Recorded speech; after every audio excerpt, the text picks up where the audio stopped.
Yeah, I have to open the dashboard. Whoops. I like that it actually reminds me if I don't open dashboard. Anyways, welcome back to the stream. Today is going to be interesting, to say the least. I don't know how long I'll be streaming or what I'll be doing on the stream, because I have currently, yet again, been abandoned, as far as I know.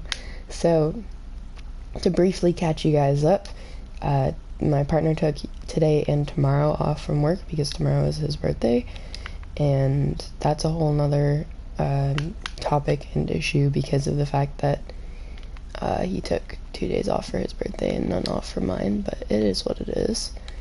But anyways, so he took 2 days off for this week for his birthday, which I was expecting. He already said he was going to take 2 days off and all that, but he then, for whatever reason, decided to I want to see if I can make a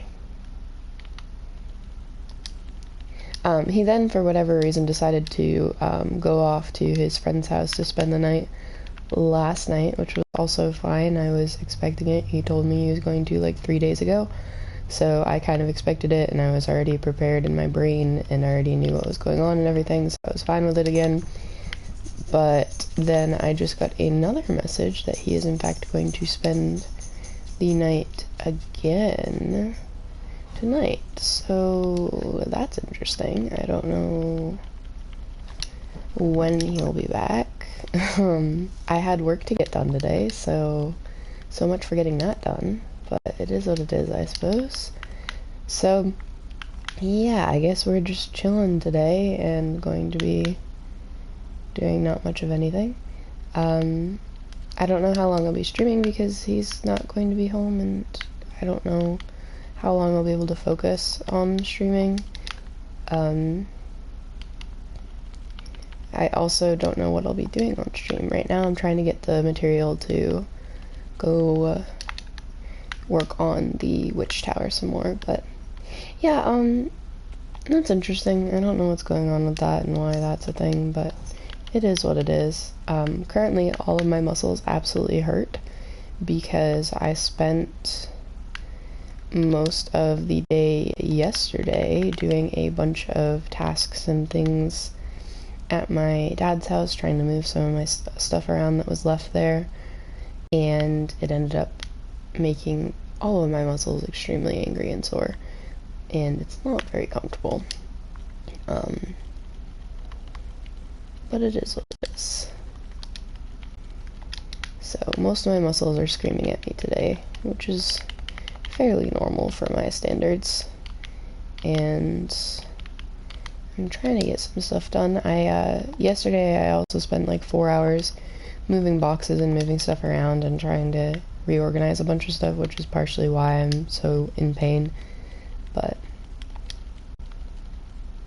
it's alright. What I was thinking is I wanted to make a soul fire furnace, but I don't know where I can put it. Like a soul fire fireplace, but I don't know where I can put it. I guess I could put it in the center of here, maybe? Make it like a little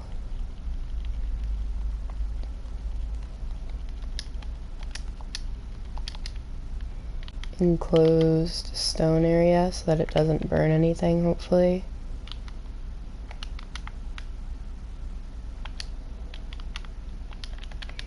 I don't know. It's probably gonna look kind of funky, but we'll try our best. I'm thinking like make it a little roofed part of things. And then just make like a little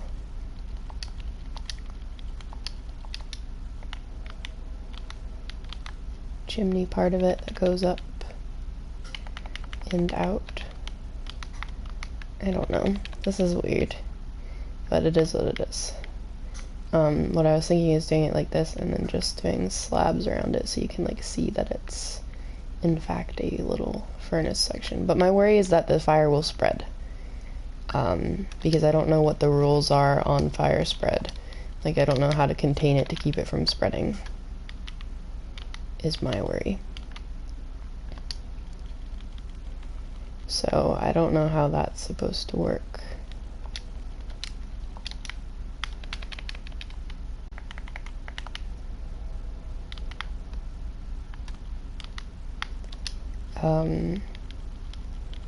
If I surround it, will it not spread? Like, will it just stay here? I'm hoping if I surround it, it won't spread. Probably gonna make this actually stone. I'm really worried it's going to spread is the thing.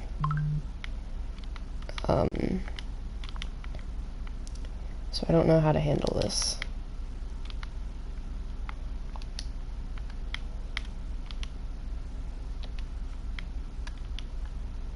That's what I was going to do. These are all well grown. I don't need this many nether wart farm pieces, so I can probably actually move the soul sand back a little to be out of the way.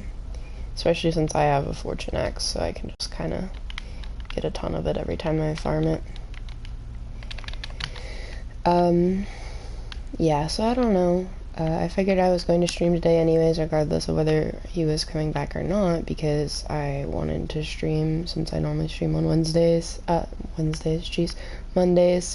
and then I guess I'll probably also have to do some more stuff around the house to unpack things that I moved yesterday.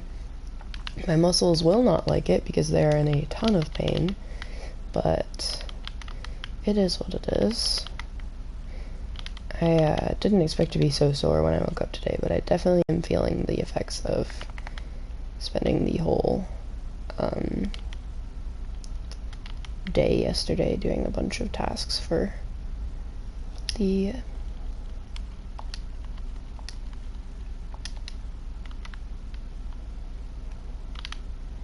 I definitely am feeling the tasks that I did yesterday. That's all I can really say, is that yesterday was a bunch of tasks and I am feeling it. But it is what it is.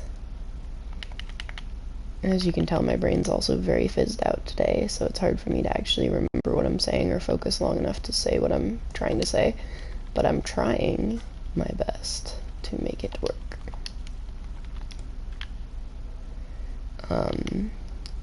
It's just kind of a general one of those days where my brain doesn't particularly want to function, so it's kind of all over the place to be able to do things and keep my mind on what I'm supposed to be doing. I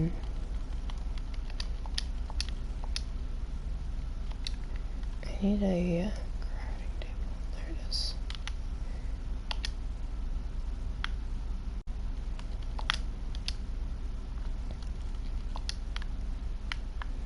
I was thinking about making a chest. I was also going to make a couple brewing stands. And then a couple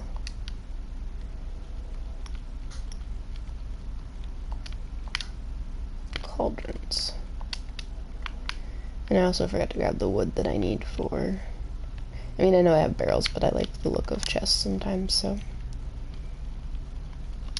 I forgot to grab the wood for this so that I could do the shelving part of this build. So I'll have to go grab some.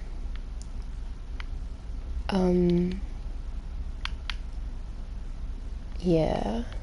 Let's do a bookshelf in the corner here. Probably get rid of this. Do a bookshelf section with a barrel probably thrown in it like I normally do. And probably also weave in some glowberries, because glowberries would make sense for witchy type of stuff. Weave in some glowberries for lighting. This is like a little witchy office space, so it's like the desk and the bookshelves and stuff. And then we can probably do a little plant or something here on the corner. And then we have down here, which will probably just make a witchy library type of vibe, so pretty much all bookshelves are empty bookshelves with a couple barrels weaved in.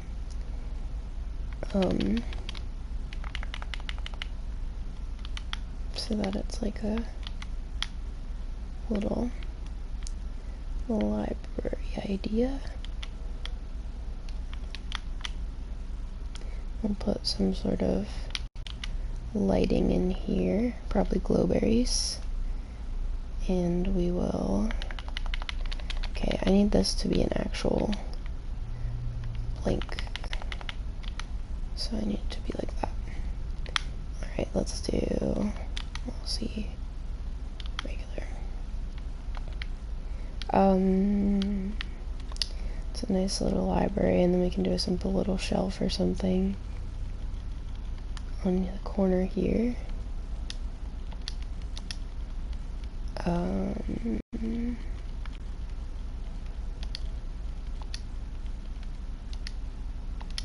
Yeah, so let's put some of these nether wart in the barrel in the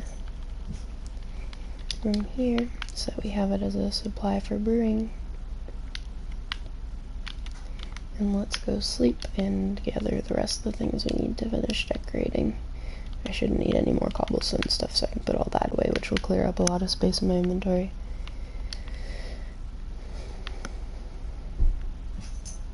You see, it's alright. Relax. I also currently have brownies. Oh, speaking of which, I was gonna say I currently have brownies in the oven, and I don't know when the timer's supposed to go off. The timer went off, so I gotta go check on those.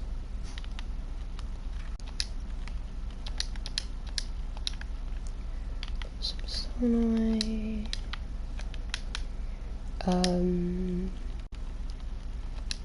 We have a bunch of stuff for supplies. We can put away the excess of those. We can put away the armor stand since I won't need another one. We can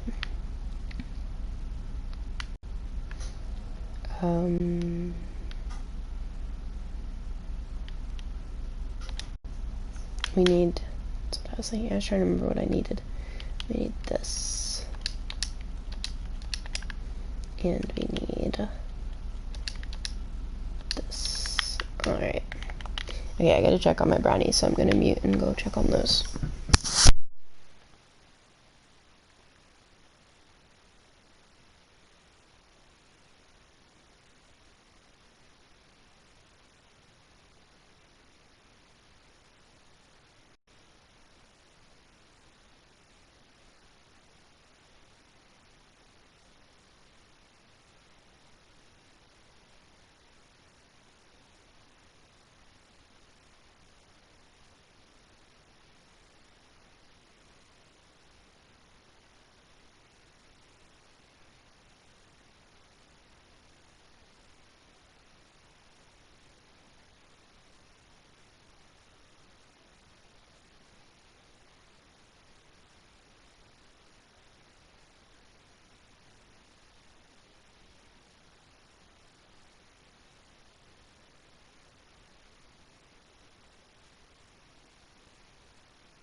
Alright, they were finished, so they're out to cool.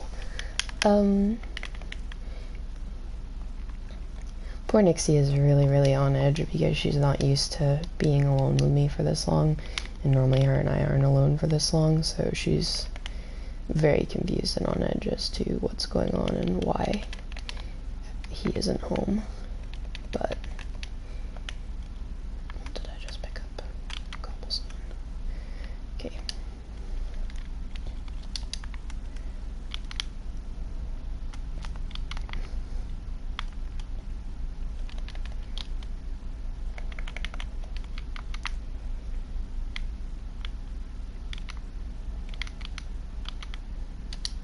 Do something like that, put down a lantern on the desk. We'll put glowberries in the corner there, probably. That's the thing that I forgot to grab was glowberries. We can put down a item frame, we can put down probably a plant pot when we get one of those. We can put a furnace in the utility room up here. This is all utility based, so it's all supposed to be things that we need for brewing.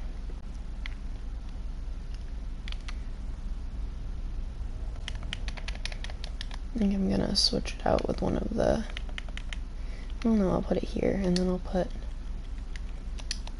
shelves all around. What I was saying is that I was going to, oh, it won't let me do that method.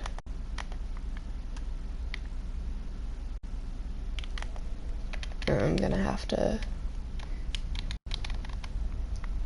take down the armor stand and then replace it.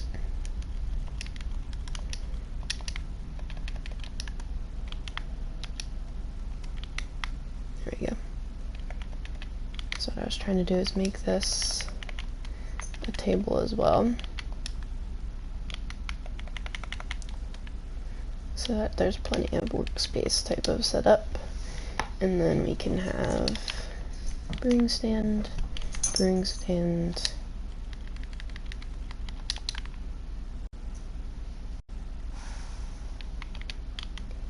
make this a shelf,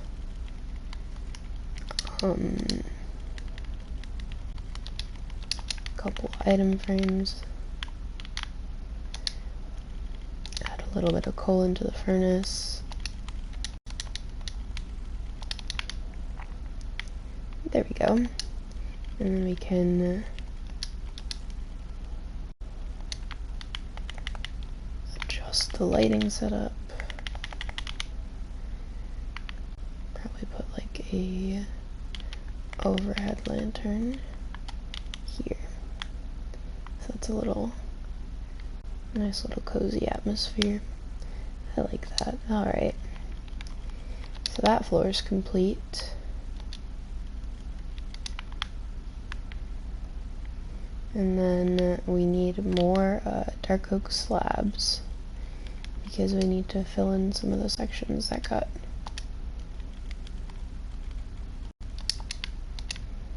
messed up, like here, and then I think there was above the barrel here, and then down here had a section, I think, yep.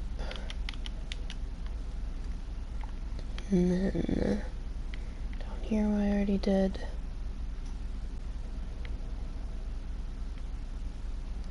Probably fix it like that.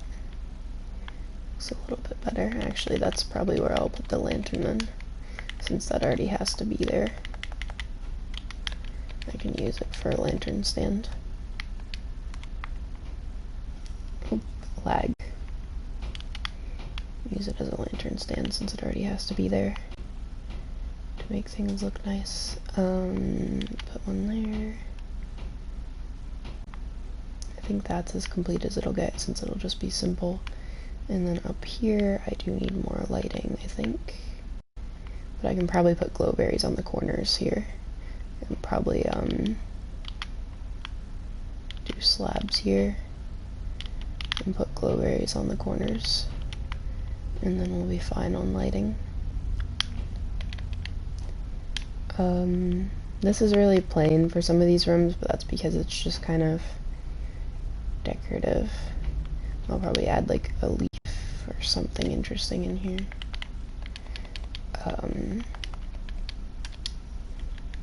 What I was going to do, I can add another brewing stand since I made an extra one. It's just like an extra little decorative one. And I can probably actually do it like this, where we fill in here and then do bookshelves across here so that it's a little less bland and empty.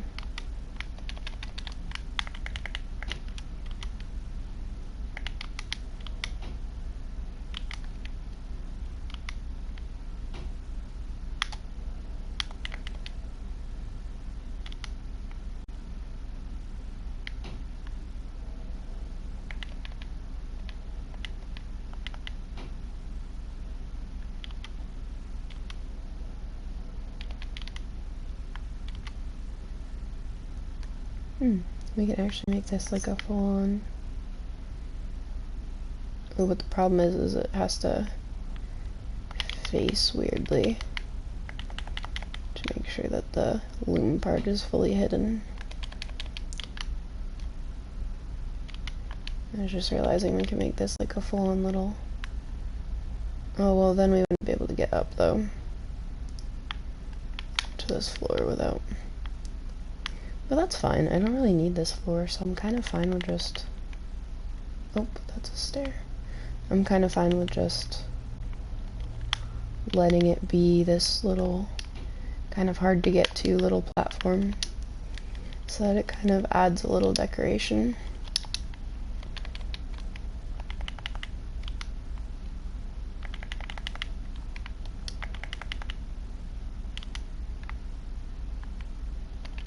I'm kind of fine with this concept, to be honest.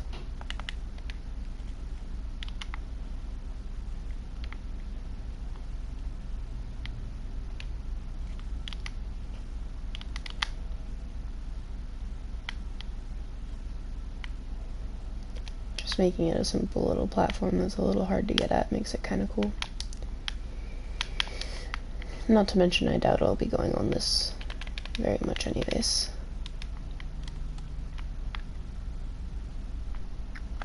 So that's fine. And then we have the upper section, we just need glowberries. And we have this section, and then we need some leaves to decorate with. Okay, so we need glowberries and leaves to decorate with.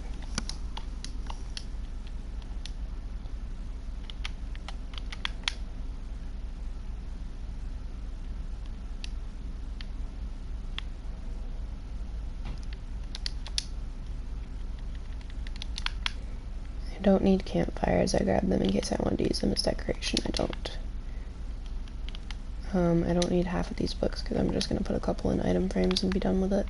I don't need any more blaze rods, although I can leave them in the chest there.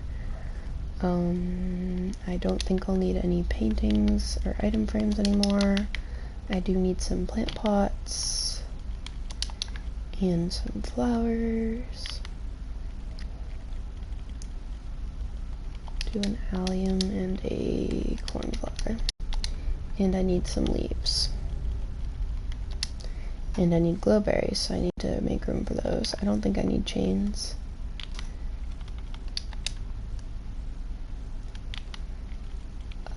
Let's do glowberries. I'll probably also need... Relax, Nixie.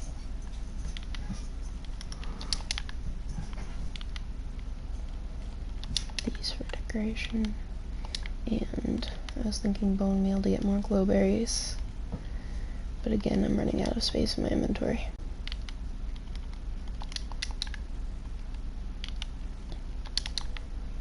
I shouldn't need any more of the regular mangrove wood since I have plenty of the slabs and stairs to use. I don't need any more soul sand, I don't think.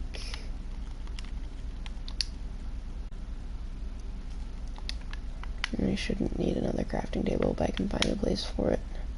Let's sleep real quick.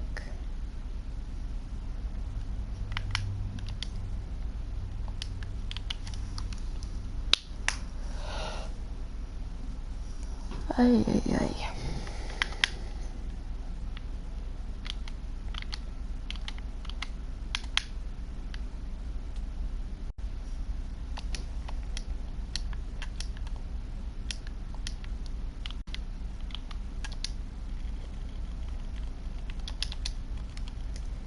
Glowberries and bone meal, glowberries and bone meal. And I have to mine down.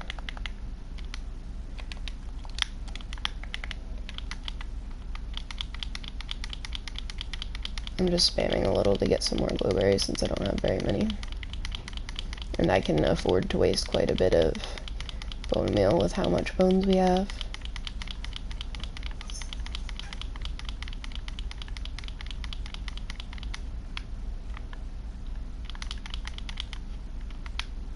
Okay. And then we can put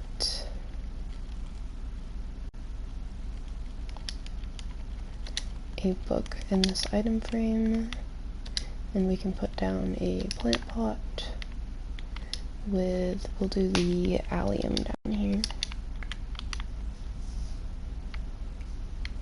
There we go. We can probably do like a little overgrown vibe and do some glowberries hanging with the office space. That might actually make this lantern obsolete as well, which is nice. I always like making sure I can use natural lighting or weird lighting for these type of builds. Perfect. Okay, and then I was gonna put some glowberries hanging here, and I was going to put glowberries hanging here over the brewing stand, and then I was going to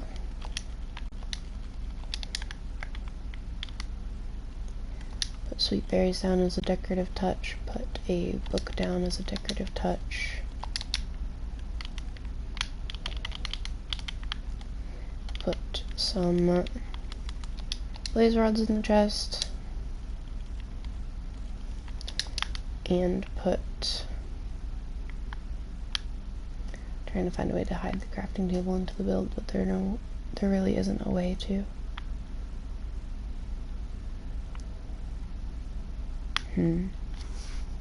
Besides like pushing the armor stand down into it with a piston, or up into it with a piston, there's no way to really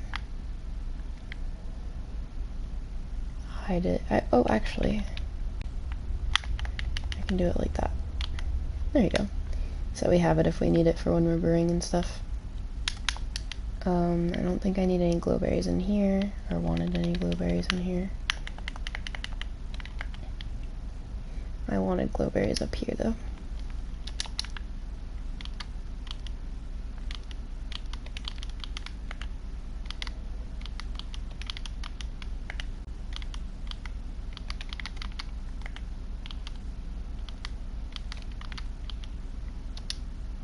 Of course I run out of bone meal. They'll grow though. Alright. So I need one more flower pot placement to make sure I use this cornflower, which can probably be here. I can probably put a glowberry in this item frame.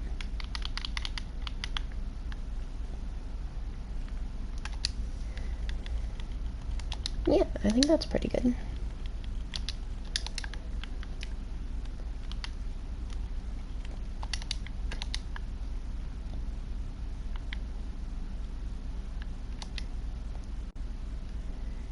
I was thinking which one this one was going to have a little plant pot on the corner. Nice and cute. We can put leaves here. Decorate with some leafy decor.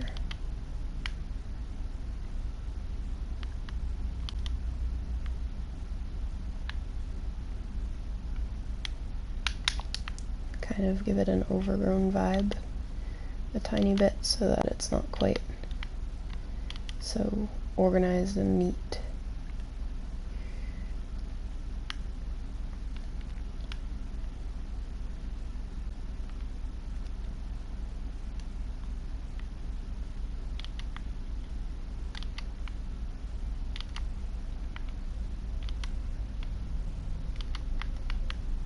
Yeah, something simple like that so it's not quite as neat and fancy looking, so it's a little bit more chaotic witch vibes, which is more so my vibes when it comes to witchcraft.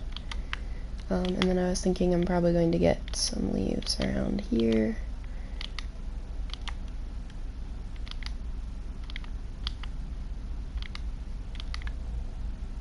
And probably put some vines on this eventually, so it's like kind of overgrown walls and stuff.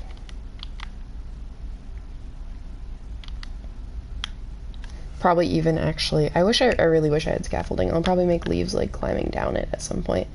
Not right now. But I'll probably make leaves like climbing down it.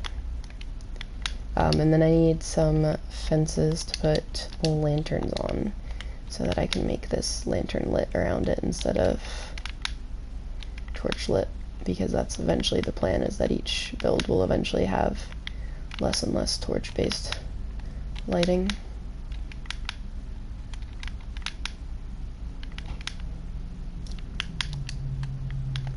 And I'll put some lanterns in underneath the leaves and stuff. Underneath and around the leaves.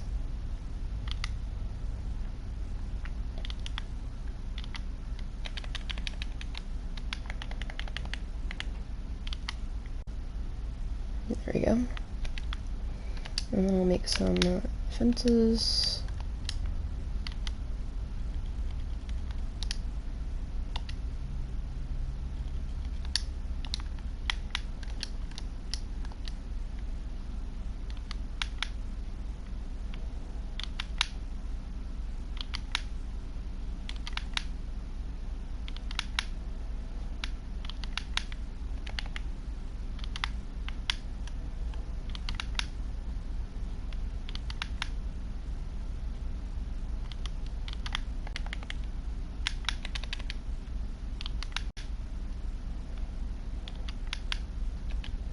I need a few more fences.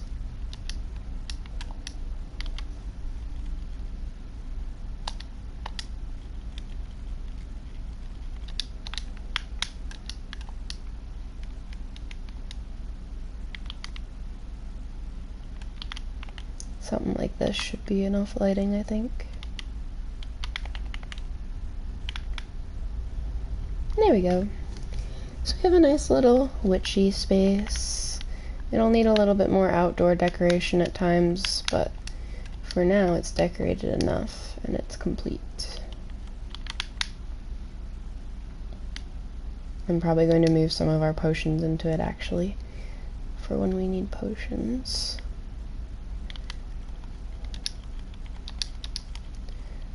After I put away all this stuff.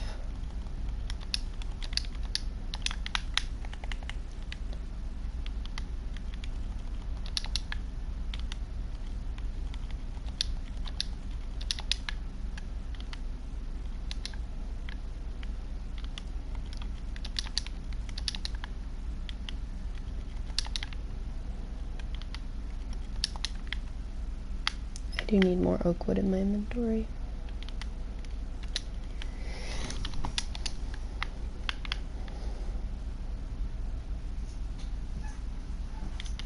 Hey puppy dog, what you doing, honey? I was gonna put some purple carpet down around and I forgot to. Oh, boo-boo, why you pouting? I know you're confused because Dad's not home, huh? You good girl. She like did a big stretch and just kind of sat up on the couch staring at me for a minute, so.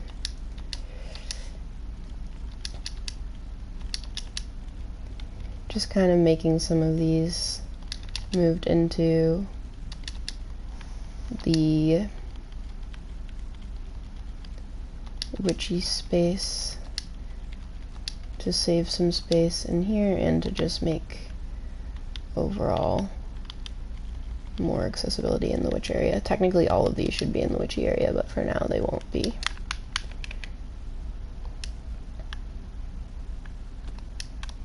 Since I do have that dedicated just for them, they won't be for now.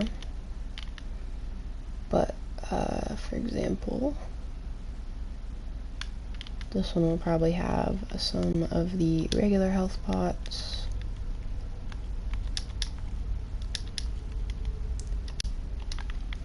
This one will have the instant healing 2, and then this chest will have our bottles and water bottles, and then we'll put some fire res in here, and then we'll put swiftness away in probably this barrel. And there we go. Something like that. That works for now. I can check on the lighting. The lighting looks like it filled in pretty well. I still don't want this patch of darkness here. So I'm putting some torches back down, but it lit up around the immediate area of the witch tower, which is good. Alright, let's bow some mobs. Ooh, not those mobs. I mean, probably the ones that are not banner carrying, but not the banner carrier.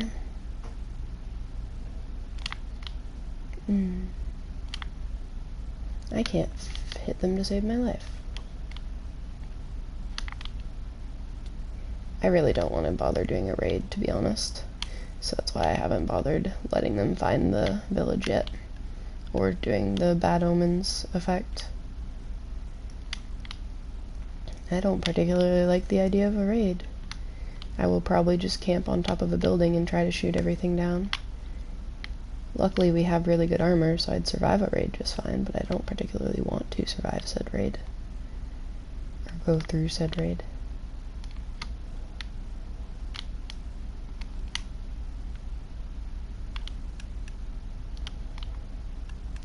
I know it can be useful for totems of undying and stuff, but I don't know. I think if anything I'll probably do a raid farm for it rather than doing raids myself manually.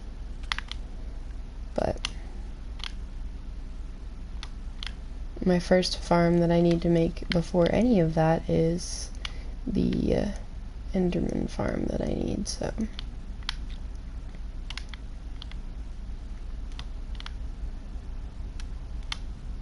I'm just blowing down some mobs to get some items and to use the XP that falls to heal up the damage to our axe and our pickaxe.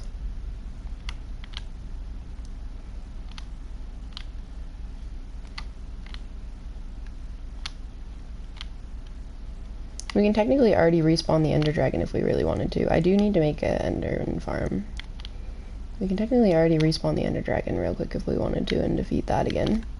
Just as a means of getting a little XP and doing something out of boredom.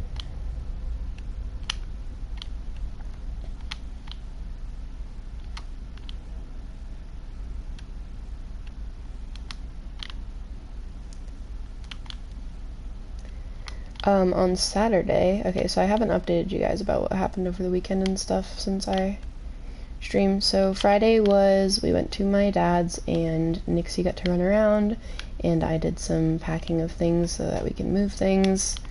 And then Saturday I spent the whole day at my friend's house. The first couple hours him and I were just chilling and talking, and then both of us ended up passing out for a couple hours on his couch because we were both exhausted. I only got like 5 hours of sleep the night before, and he's pretty much always exhausted because he does really heavy duty manual labor all the time for his work, so he's usually always pretty tired. He keeps over apologizing because he's usually falling asleep when I'm there, but I don't mind because I'm not really there just to take up his time or whatever. I just like hanging out, so if he falls asleep I don't care. I just sit there and either watch his TV or sit on my phone or whatever to pass the time. And then I usually try to make sure he actually ends up in his bed asleep instead of on the couch asleep. Either that or he wakes up. But yeah, so I don't mind being there when he's sleeping, but we were both pretty tired, so we both ended up passing out on the couch. And then he woke up and he had to get ready to go because the reason I was there was to babysit the dog that he has while he was going to a Fright Kingdom event with a friend. So I was there to watch Ember. Ember is his dog. She is half boxer, half mastiff. She is the sweetest dog ever. She is so silly and dopey, and I adore her. I absolutely love spending time with her. So when he was like, oh, I need a babysitter for her, I was like, I'll do it, I'll do it, I'll do it, I'll do it. So I stayed the day there watching her after he left, and then his brother got there a little later, and he took over watching her, and I hung out with him for a little while, and then I ended up leaving so I could go to Walmart to get some supplies that I needed and to get Devin's birthday cake and all that stuff. And then yeah, that was Saturday in a nutshell. And then I was up really late on Saturday playing Minecraft.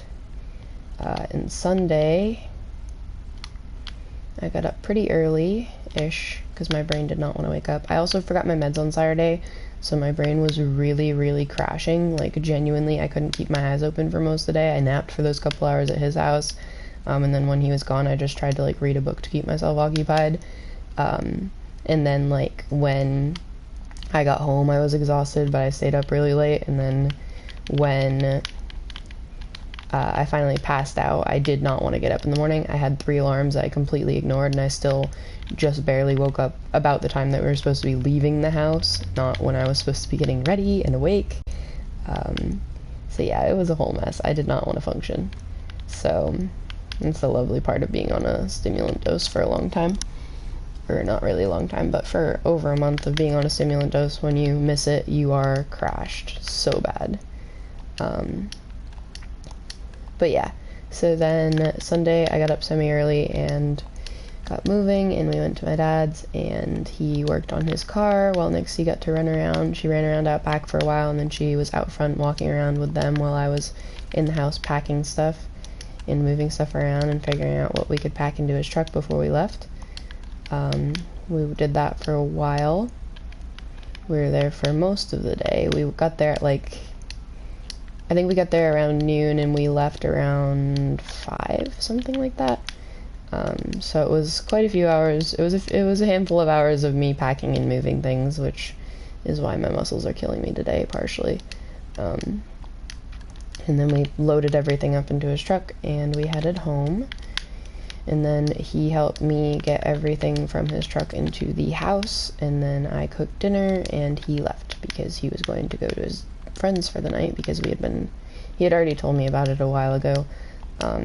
Since he has Monday and Tuesday off for his birthday stuff, his friend wanted him to come over at some point this weekend, but because the weekend was busy, he said that he could only come over really Sunday night maybe, so his friend took Monday off as well from work so that he could spend some time with him for his birthday. And he went over there and spent the day today and the night yesterday. And then last night I spent 4 hours after he left, probably 5 hours.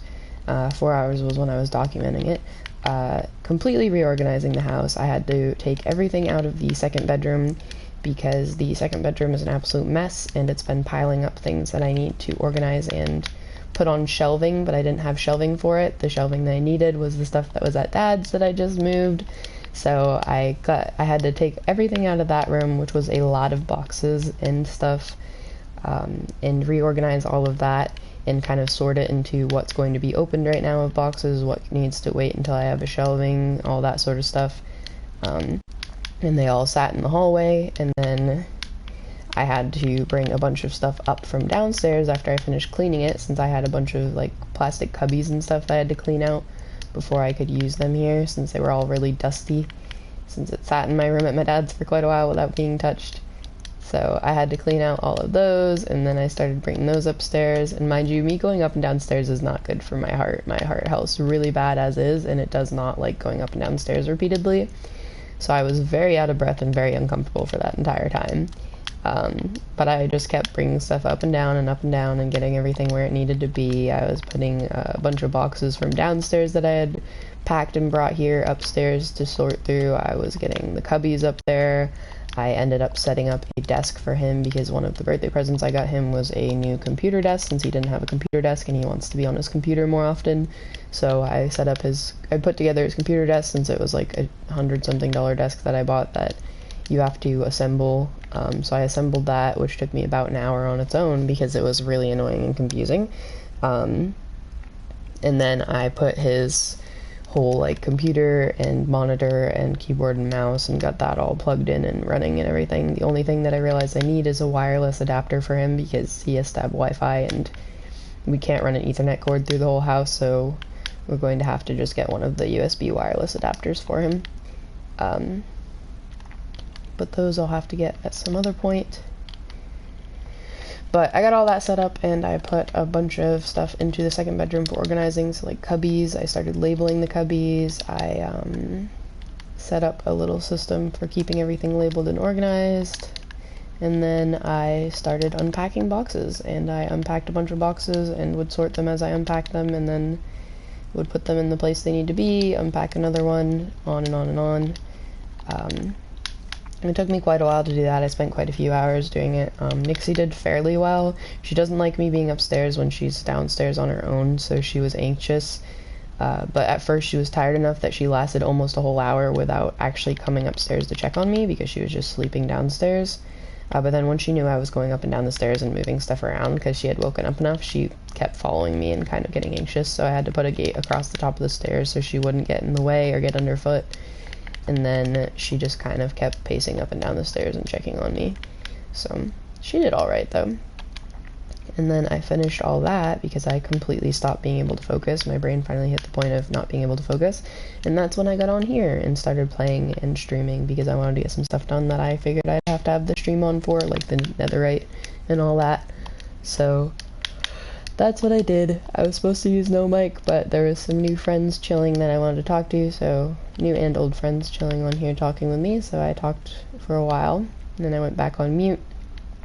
And then I got off after that, and I went to bed at like 4 in the morning, I think is when I finally fell asleep. So yeah, it was a long night.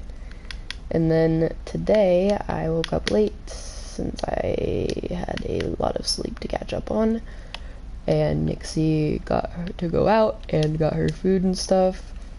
And then yeah, I had some leftover rice from the other night's dinner for my food for the day. I drank some water, I took my meds, I brought her out again, and then I've just been playing Minecraft pretty much, and making brownies and that sort of stuff. So, it's been pretty chill.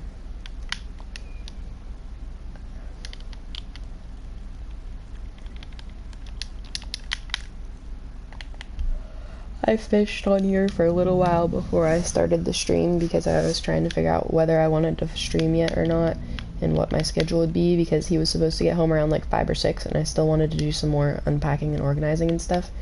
So I was trying to figure out if I had enough time to do a decent stream and also unpack and organize stuff, even though my muscles are absolutely screaming. I woke up to like being in so much pain from all of my muscles hating me and my back being screwed up again, since my back tends to screw itself up enough without me giving it a reason to by doing a bunch of work, but it's fine.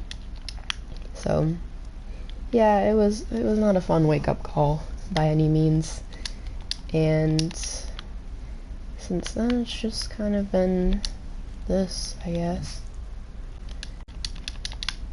Even though my muscles are really bad, I'm probably still going to try my best to do some moving stuff around and organizing later on today, because that's about all I can do. And because I wanted to finish off getting the second bedroom fairly well organized and cleaned out, since it's been an absolute mess of boxes for a very long time. We've lived here for over a year, and I still haven't unpacked half of those boxes because most of them, so as some of you know, I am very witchy and I love witchy topics, so I have a lot of crystals because they are one of my favorite fixations in the witchcraft world, and because I just really like them. I've always liked them even before I was into witchcraft. So I have a ton of crystals, and all of those crystals were in boxes for a very long time, over a year, because I haven't had the ability to, interesting. I'm actually going to use my silk axe then. Anyways, I haven't been able to actually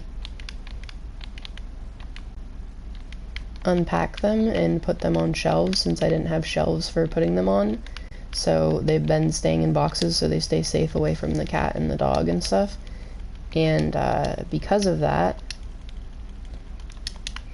I ended up with a lot of issues with the second bedroom, because that is a lot of boxes to just sit there for ages that have no use whatsoever.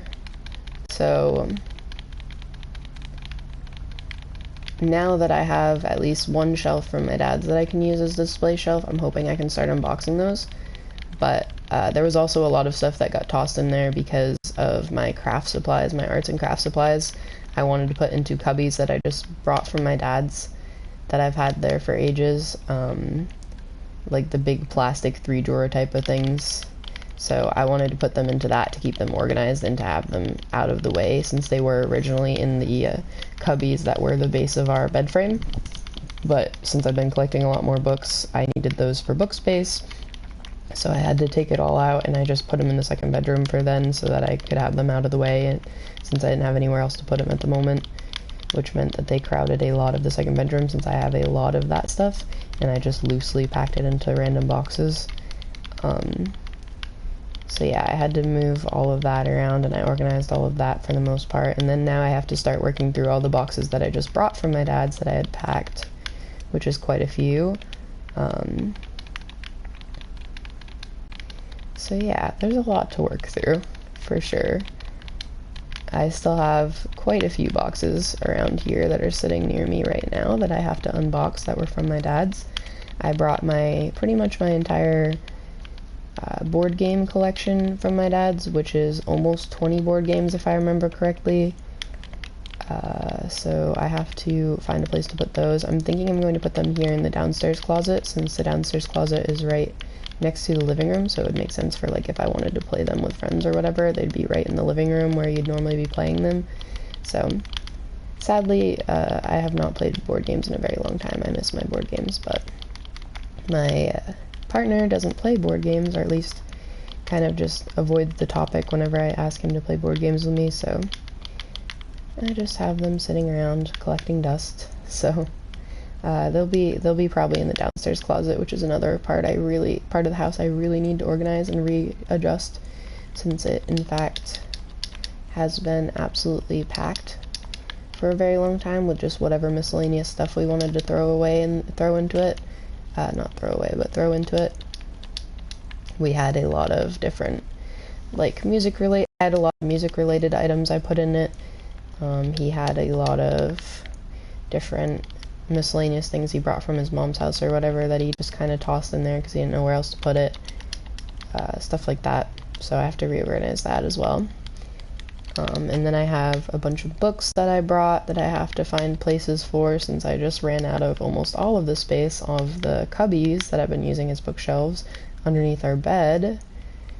So I'm not sure what I'll do with that, which sucks. I'm definitely gonna have to purchase at least one more bookshelf soon, but I don't have the money for it right now, so I'll figure it out. I'm also kind of jealous because now he has a really cool, decent desk, and my desk kind of sucks for my computer, so I'm like, oh, I wish I had one, but it's alright. So I have to set up that and figure out where to put all those books, and the other stuff's just kind of miscellaneous trinkets and display items that I can fit into probably the shelf I brought from my dad's, or keep put away for now until I get more shelves. I'm kind of debating actually going through and packing up some of my stuff and putting it in a storage unit that I don't need or touch, but the problem is a lot of the stuff that I have I do usually intermittently use because they're either my special interests or things that I actually need and use, so I don't know how I'd be able to pack up certain parts of it.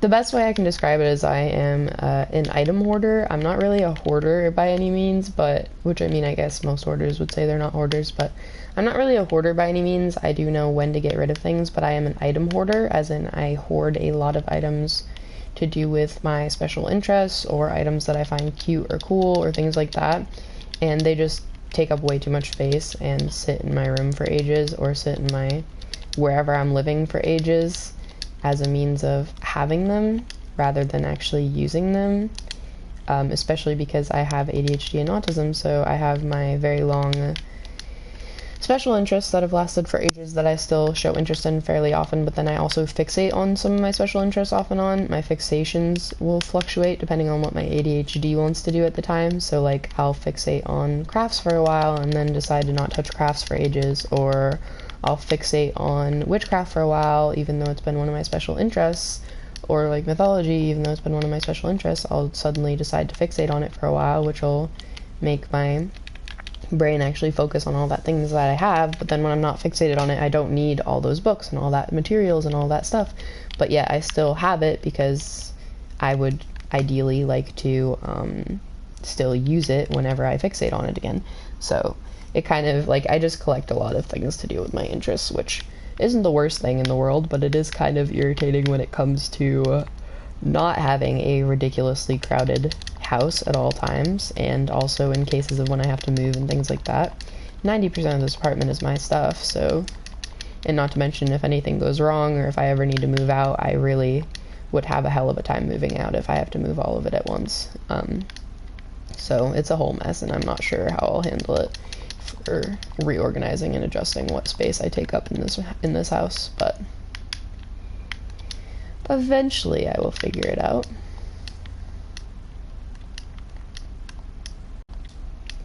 Let's go this way.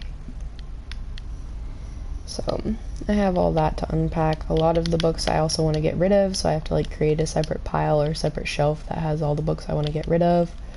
I just ideally want to unbox as many things as I physically can, because I have not had things unboxed in a very long time, and because I don't want to have boxes sitting around for months again, because if I don't get them unboxed, they will just sit for ages. So I just want to get as many boxes opened and looked through and sorted as best I can before the rest of the week, where I have to focus on work and things like that. So, which I'm supposed to be currently focusing on work, but because he's not home, I can't really do that because she doesn't do well with me being upstairs alone, so I'm not sure how I'll handle that. I'll have to figure out a way to make some time for it either tonight or tomorrow when I'm home with the dog alone, and figure out a way to keep her to calm, but I just don't know how. She does all right if I put a gate up, like she won't go past the gate, but she still is very anxious because I'm on the other side of the gate and she knows I'm there and she wants to get to me, so she just kind of paces and gets really anxious. And I don't like making her anxious when I don't have to, so it just makes me overwhelmed. So it's just this whole mess that I'm not sure how I'll handle it to be able to get some stuff done. But I do desperately need to get some stuff done, so I do have to kind of handle it and let it happen.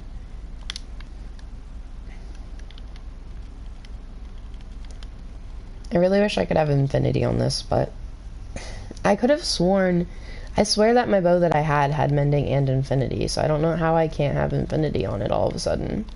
The bow that I had back in early days of this world was mending and infinity. I don't know how I managed it, but it was mending and infinity. But then the other day when I was on and I was trying to recreate it, it wouldn't let me, and it said that you have to have only one or the other. So I'm confused, and I don't know how it works, and it's all a mess.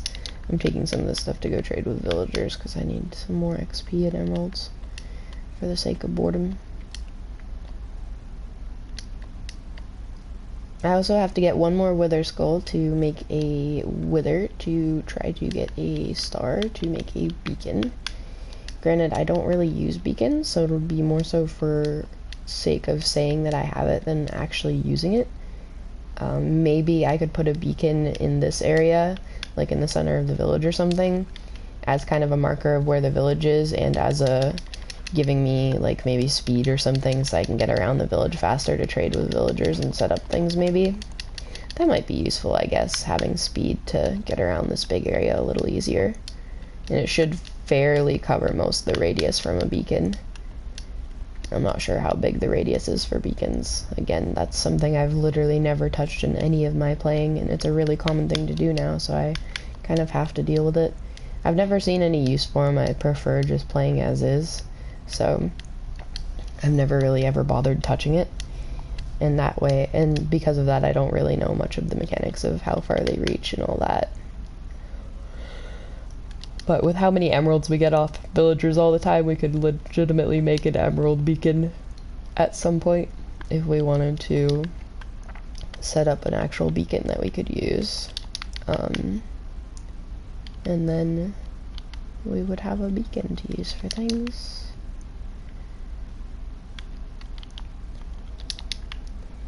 Because we do have, what, 4 stacks of emerald blocks. I don't know how much you need for one beacon, but we do have 2 skulls. We just need 1 more. And I need an enderman farm. I need to look up how to make an enderman farm and see how feasible that is, and maybe we can do that today if I have the ability to. I'm probably also going to mine some stone since we're running a little low on stone. We have plenty of cobblestone, but we're running a little low on stone. I also have to take that tree out and those beehives, but when I was mining down oak wood, I kept getting more beehives, so I left them alone, and that tree I really didn't feel like climbing up in to get all the pieces of it, so I just replaced the trunk and left it.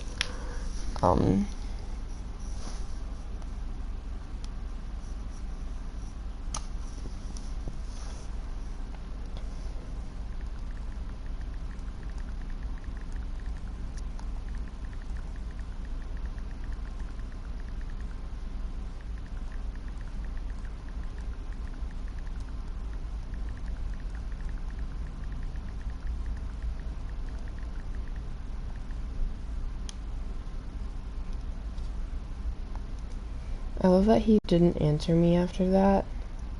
He just, like, messaged me, oh, can I spend the night again tonight? And I was like, I guess so, because I physically can't tell him no without having him throw a hissy fit. And he just opened it and left it at that, so I guess he's spending the night again then. I don't know. I'm so confused. I'm spending a second to check on my phone and check on, like, I have a game that I play that I have to check on semi-consistently because an event going.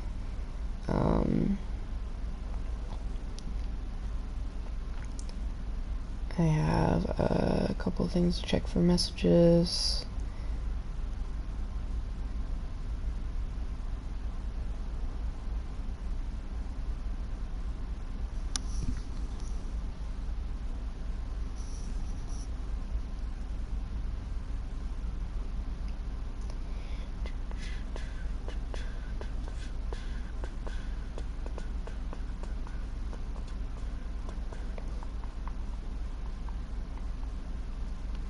Not gonna bother doing that. Just do it that way.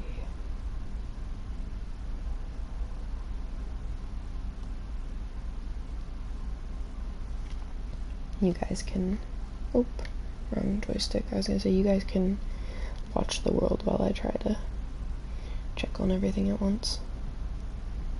It's one of my old friends that I used to be really close with. It's her birthday today, and I'm debating whether I want to message her happy birthday or not, because I really want to tell her happy birthday, but I also hate the awkward, like, trying to half talk to someone that you haven't talked to in a really long time that you used to be extremely close with and you're not anymore. And it's not anyone's fault. It's definitely not her fault that we're not close. It's not really anyone's fault that we're not close anymore. If anything, it's probably my fault. I got really fixated into my relationship when I first started this relationship, and I kind of, like, shut everyone out for a very long time accidentally because I was so preoccupied with just, like, this one person. So because of that, her and I got more and more distant of less talking since I was usually not answering. And then I just never really had the mental state to be able to repair it, or to, like, once it's been so long of not talking to someone or quiet or barely talking to someone, you don't really know what to do as far as how to pick back up on it in a lot of cases. So it had been months of us barely talking or not talking at all, and I didn't know how to fix it, and I just didn't try, sadly. And I adore her. She was a really good friend, and she was, like, in a lot of ways, she was like my friend soulmate for a really long time, and I really do hope she's doing well, but I can never articulate that into checking in on her and being like, hey, I hope you're doing well, and I miss you, because I just feel it's, like, a weird thing to say, and I wouldn't be able to keep up with it, even if she did say, hey, I miss you too, and, like, we start talking again. I wouldn't be able to keep up with it right now, because I don't have the mental capacity to answer people very consistently, or keep up with friendships, sadly.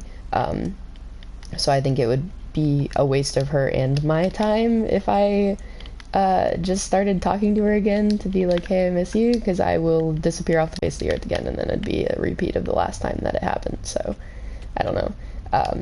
But I still usually wish her a happy birthday. It's just usually the awkward, like, oh, happy birthday, oh, thank you, hope you're doing well, thank you, you too, and then, like, one of us has to decide to leave the other on red because we don't know what else to say, and I hate it. It's so awkward and uncomfortable, especially when her and I used to talk for hours and we used to be so close, and it just makes me sad.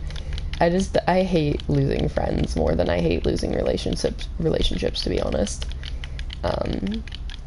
So it's just, I don't know how to handle any of it. Like, for example, my best friend from when I was a kid, who I used to be so close with, we both were very physical people as far as showing affection, so her and I would always have been holding hands, or, like, right next to each other, or sitting together, or talking about everything, or, like, I'd be warming her hands because her hands were cold all the time, or just simple things like that. We were always really, really physical and really close, and we were really, really good friends, and she was my absolute best friend for a very long time of my school life before she moved away.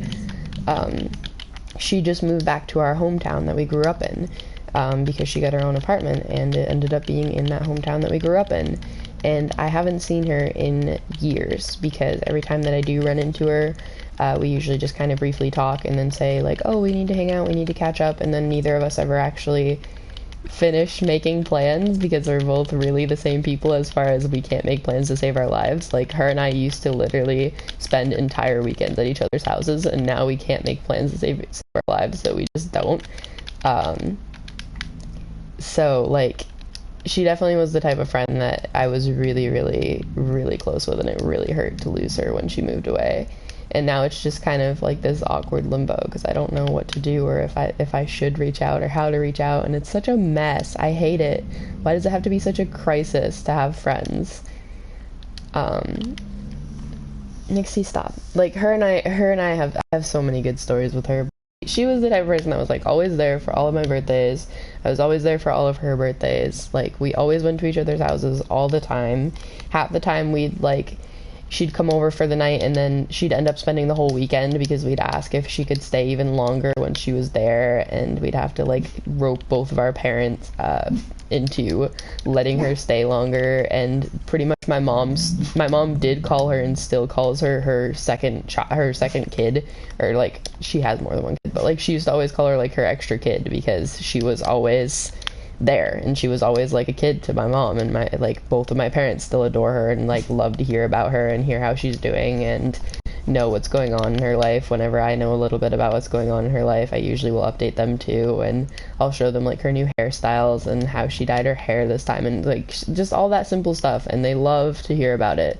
And it's just such an intricate, like, we have been so close for so long in our past, and I miss it so much, and it's just we never know how to reconnect that. Like, it's been so long. So she moved away in, I think, middle school, like 8th grade, 7th grade, 8th grade, something like that. She stayed at my house one more time after she moved away, because she moved about an hour away.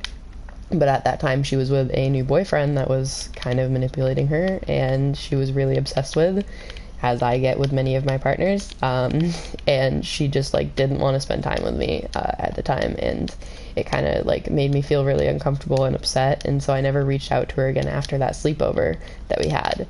And she went on to be at the school an hour away and make new friends and have a whole new life and everything. Like, I'm glad that she did really well and blended in really well and like managed to find her footing, and then she's gone through a few relationships since then, off and on and all that, and like, and it's been kind of, she's just been living her life, and because of that separation, we just never really lived our lives together again. And it's so weird because it's not that far away anymore. And then she even moved back to our hometown, which is even closer, and she's like, oh, I'm back in Newport and I should see you and all this, and it's like, I don't know. But, and the reason I'm saying Newport is because there's a lot of Newports, so y'all can't fault me on that. But, and I don't live there, and it's a big town, so you really wouldn't be able to find her, so it's not a breach of privacy, since I didn't describe any of her as a person. So it's not a breach of safety for anyone. I get worried saying town names in specific, but it's not a breach of safety since I don't live there, and she lives in a part of town that's not very common, and it's a fairly big enough town that you would have to be looking, and most people wouldn't be looking for some random person that's, you know, in acquaintance with a streamer that's very small. So I just have to over-explain it because it makes me really anxious whenever I say anything online to do with locations. I also went to the dump yesterday in my dad's town with him, because I was helping him move some stuff to the dump that he had to pick up, and some of the trash around the house that he had picked up from when we were doing yard sales, and moving the stuff around and going through all of Nana's old stuff and all that. So I rode with him to the dump, which resulted in me venting about my relationship, which was a whole mess, but I rode with him to the dump, and then I asked the dump runner if I could bring the old couch up there, since our local dump is ridiculously expensive, and that dump is not, because it's a small town, and he's been working there his entire time, and it's also just a small town, and they're not really trying to make a bunch of money. So for example, over there it's about $20 for any size couch to be brought in, because they do charge you to bring stuff like that in, since it does take up a lot of space in the dumpster. So over there, it's about $20 to bring in any size couch. So you could bring in an entire sectional couch that's absolutely massive and only spend $20 to get rid of it. Versus over here, mattresses are about $30 to $40 if I remember correctly, and furniture, it specifically says just ask the attendant on duty. So if a mattress that is smaller and lighter than my couch is $40, I don't want to know how much it will cost to get rid of this couch. I just don't. So I'm not going to dare try it. So it's a mess. But I'll be bringing this up probably around Christmas time to get rid of it, this couch. Basically, Lou is getting fixed on the 22nd. And I did figure out how I'm going to quarantine her away from the dog so the dog doesn't hurt her stitches and so that she doesn't have to jump to get to her things, like her food and litter and stuff, because she shouldn't be jumping for the first day or two so that she doesn't hurt her stitches, and she probably won't want to jump for the first day or two so she doesn't hurt her stitches. So we're going to quarantine her in the bathroom, which sounds a little weird, but the bathroom is the safest place that is tile and safe from the dog, and she's able to have her own little space in the entire house, because other than that, the only options is like the second bedroom. The second bedroom is carpeted, and she will claw the carpet, and I really don't feel like dealing with her clawing up the carpet since this is a rental, since she does have the need to like claw on things, so I don't want her to claw up the carpet. Therefore, I can't have her in the second bedroom. Oop, that's not what I meant to do. Good thing I only made one of those, because I hit triangle. But, so we're going to quarantine her in there afterwards.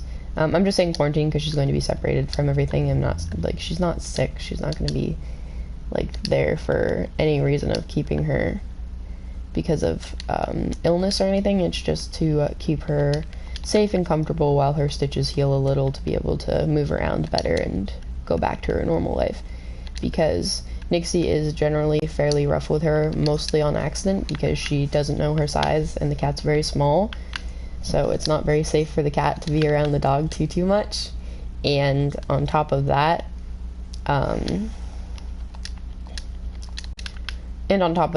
the setup for her current food and litter, she has to jump quite a bit to get to it, so it's just not going to be a good idea with fresh stitches.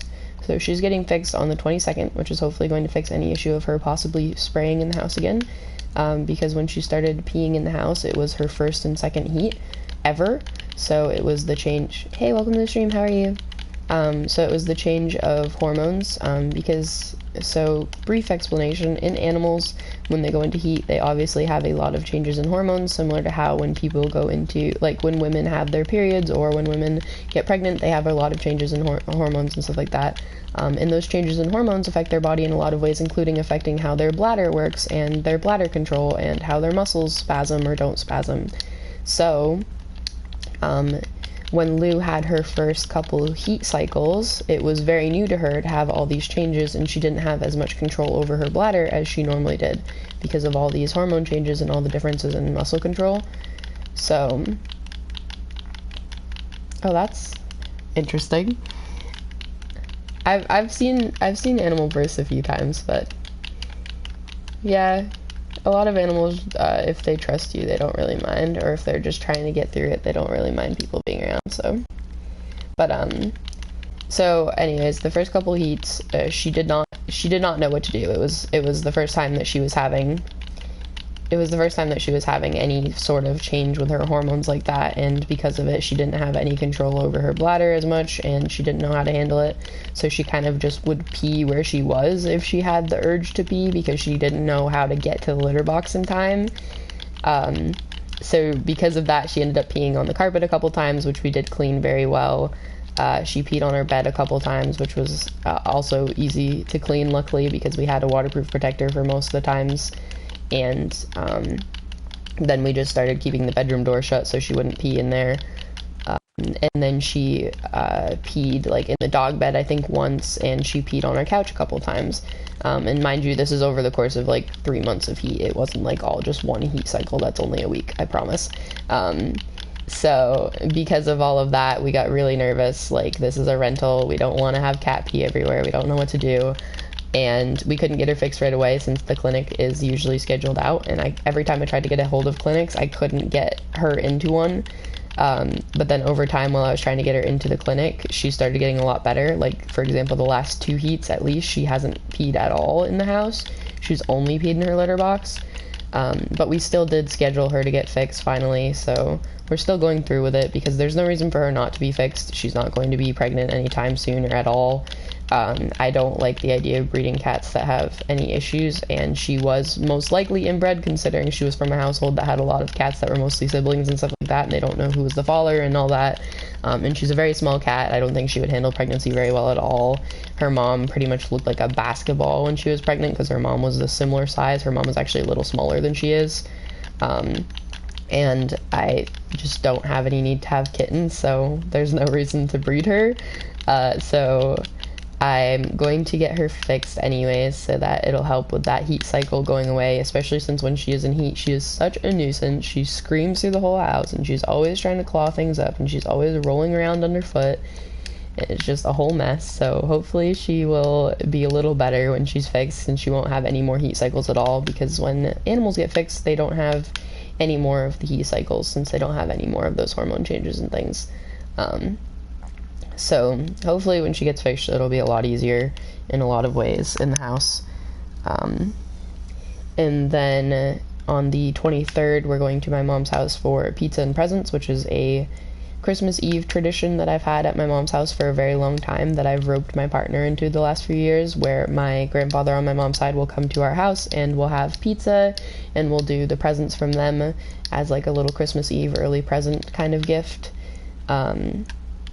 But because my grandmother works on the Christmas Eve this year, like she has been for the last few years, because she works at a Walmart, and Walmart does not care when you work. They will just schedule you through holidays anyways. So she works on Christmas Eve this year again, like she has the last couple of years, so we'll be doing it on the 23rd instead. And then we'll be up there for pizza and presents that day. And then from there, hopefully we'll have the time to set up the couch and get rid of the old one at some point during that time of year. Oh, I'm sorry. Nixie's birthday is on Christmas. The dog that I have, she was born on Christmas, so it's gonna be interesting because we have to like deal with dog birthday and Christmas at the same time because I like celebrating pet birthdays, so it'll be interesting. But yeah, so we'll be there on the 23rd, and then on the 24th is Christmas Eve. I don't know if we have any plans for that. 25th is Christmas, which will be busy as hell because Christmas is usually really busy. Since I usually visit all of my family, well, both my mom and my dad on Christmas, so I have to bounce around a lot. Usually we also visit his mom, but his mom has banned me from her house, and he doesn't really want to go to her house for Christmas anyways, so it's a whole mess. But yeah, so that'll be the schedule for all of that. So at some point during that, we'll have to find the time to replace the couch. I'm gonna order it so that it'll deliver around that time, and then we'll just hopefully change it out, and then hopefully on the 24th we'll be able to, on Christmas Eve, hopefully we'll be able to run it up to the dump to get rid of it, because I asked him and he said he would be open on Christmas Eve since it's only open. He's only open like in the morning, so it's not gonna bother with his day, and as he says, it's Christmas Eve, it's not Christmas, Santa ain't coming. So he's an old dude and he's fun. I love talking to him. He's super nice. But so yeah, that's the kind of Christmassy plans. This week or next week we have to actually start ordering Christmas presents and figuring out Christmas presents for everyone on what we're getting of lists for either each other or for family members or stuff like that.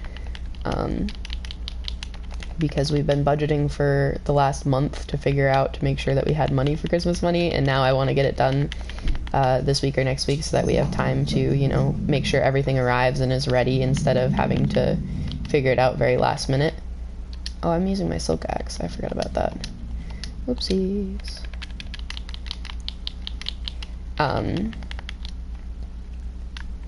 So yeah, we'll have to figure that out hopefully, and I guess it'll be next week since he's not home today or tomorrow now, evidently.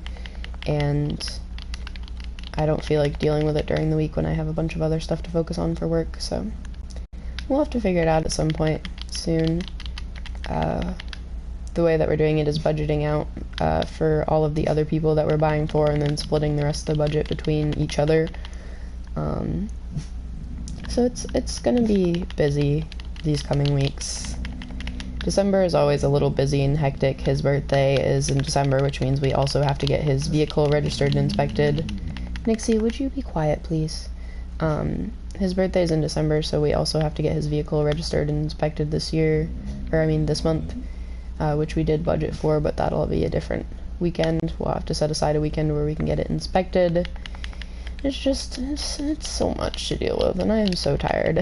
I'm always the one organizing all of this and like scheduling everything, and it's so exhausting. I still have I still have half of my last month's work to do as well before I can even move on to this month's work, and I have a lot of work for both months, so it's a lot. Hopefully I'll be able to save a little money for myself after all of the Christmas mess, because I'll be getting a little extra money when I am paid for last month's work. But for the most part, all of my money has been going into the house, because we've been needing to save for Christmas, and he didn't get enough work to be able to save out of his money only, so I had to work my butt off extra to make money. Which, I don't mind working extra. I like having money. It just sucks when you work just for the money to disappear, which is kind of how both of us feel, because his money goes into the house, my money goes into extra stuff for the house and savings and things like that. Or my money goes into Christmas or all that sort of stuff. But we did figure out a little better of a system for the rest of this month, where we're able to set aside weekly saving and weekly spending for him out of his checks, so that he is able to feel a little bit more like he has something to actually have to his name instead of everything just going into bills, and so that there's a little bit of preemptive kind of savings things aside for any winter emergencies, and for actually having a savings, because we haven't had a savings account in a very long time. We saved quite a few thousand before we moved into this apartment, and then we used pretty much all of it on getting into this apartment and on getting everything for the apartment. So since then we've been very low on savings. Currently our physical savings that we had used for the apartment and everything that we had a few thousand of originally is at only 100 left, and it's like one $100 bill, and it's currently sitting in the house because it's going to be used to get Lou fixed, since her fix, the clinic will be about $80 if I remember correctly. So yeah, yeah, we haven't had a savings in a very long time. So I'm trying to readjust that, but because I'm the one that handles all of the money stuff, I haven't had the time and energy to really figure it all out. Adulting and figuring out finance and budgeting is not exactly fun, and not exactly something my disabilities usually want to deal with, or my brain usually wants to focus on, so I've been procrastinating on it for quite a few months now. But I sat down last month and figured out a decent routine a decent system that should work on making sure we have some spending money and some savings money that will add up faster. So, because, you know, when you're spending, so we spend about $800 a month on rent, and he makes about $580 a week. So when you think about that, the fact that we have been extremely tight on budget, or had no spending and had pretty much no savings for months, is a little confusing, because it's like, how am I using $1,000 of extra money past rent on the rest of our living prices? It shouldn't be that much that we're spending. So I had to do a lot of digging and figuring out what our finances were doing and why we were spending so much, and adjusting our budget to fix that a little, since that's not something that's very sustainable. So maybe he'll eventually get a better paying job too, who knows, but with a better paying job, our rent will also go up, and he does mostly like the job that he's in now, so he's trying not to leave it. So it is what it is. It is quite frustrating, to be honest, that like you can make $16 an hour and work more than a full-time work week and still not make enough to make ends meet in a lot of places now, because of how much the cost of living has gone up. So it's a little crazy. Like, for example, my partner's ideal weight for his height is around 200 pounds. He currently weighs somewhere around 130 or 140. He's pretty severely underweight for his height. And I'm not normally one to mention weights because I have a lot of issues with eating disorders and things like that. And I am severely overweight for my height, even though I'm not actually unhealthily overweight. I'm still have plenty of muscle, and I'm still taking care of myself and all that sort of things, and my health issues aren't to do with my weight. But I am still overweight for my height. So I don't like mentioning weights and dealing with like nutrition and all that sort of specifics because it usually triggers my eating disorder. But because he's so severely underweight, he is trying to figure out a way to gain weight back, and because he has a very fast metabolism, it would involve him eating a lot. Like, for example, for him to consistently weigh 200 pounds, he would probably be having to eat roughly, my best guess would be 5,000 calories a day, because of how much he burns and how much his body wants to keep overusing his metabolism at all times, and how much he does work in physical labor and like burn off even more calories doing that. So 5,000 calories per person, or for one person, is not exactly easy to attain, and it's not exactly cheap because because food is not cheap anymore. Food has never really been cheap in a long time, but food is getting more and more expensive, so we don't have the budget for a lot of the foods that we would need to keep him eating a lot more so that he can gain some weight back. So it's like this never-ending conundrum, because yes, his 16 an hour can in fact make ends meet as far as making us survive, but it makes us survive at the absolute bare minimum, him especially, because he for me, I can eat, like 1,500 or less calories a day, and I still weigh quite overweight because my metabolism is really screwed from my multiple years of eating disorders, and because it just doesn't process the way that it should. So I can still eat a very, very small amount and be fine, but when he eats a very small amount, like the 1,500 calories that I eat, he is severely underweight. So we have to figure out something where we can get more food in the house. It's just not working out yet. I'm trying to figure it out. I budgeted a little extra to try to figure out how to get some more food in the house, and I'm trying to go to places like, there's this place called Mr. G's that I go to, which is a store that sells mostly overstock from grocery stores and stuff. So all of the, not overstock, but like all of the almost out of date or damaged boxes of things that grocery stores can't or won't sell because they're not technically sellable for them. This place will buy from them and then sell it at a really discounted rate, because it's still, as long as it's still edible and as long as it's still in one piece and not like molded, they can still sell it and people can still eat it. So for example, I know it sounds weird to hear out of date food, so to give you an example, most forms of processed food, such as the like pasta dinners and popcorn and cookies, or prepackaged cookies and crackers and all these sort of things, those are fine out of date as long as they haven't been opened, because they still have a lot of preservatives in them and they are still meant to last that long. But grocery stores can't sell them out of date because they're not allowed to, and most people wouldn't buy them at full price if they are out of date, because, well, why would you pay full price for something that's technically not in its best condition? So what this place does is buy it in bulk when it's out of date and then sell it really cheap to people that are willing to have the out-of-date food that is still perfectly fine for a cheaper price. So it's really good for people that don't have as much of a budget for food, or big families, or people that just aren't going to be picky about extremely preserved foods that don't even matter to be in date anyways, and stuff like that. So I like going there. I haven't gone there in a while. And usually what I can do is get a bunch of like snack-based foods for the house. For example, I got an absolutely massive bag of the movie theater style popcorn from like the Pop Secret brand for really cheap, because you spend about $10 for an 18 pack in the store, and they had one that they had put into a plastic bag because it had been out of the box. So it was all these prepackaged plastic wrapped popcorn, so it's all still perfectly prepackaged and safe, but they had to put it into a big bag instead of into a box since the box got destroyed. So because it wasn't in a box, they sold 32 of those packs for like $8. So it's ridiculously cheap. It's practically half the price. And then we lived off of popcorn for a while for a lot of movies and stuff, and we had really good movie popcorn for a while, and it was nice.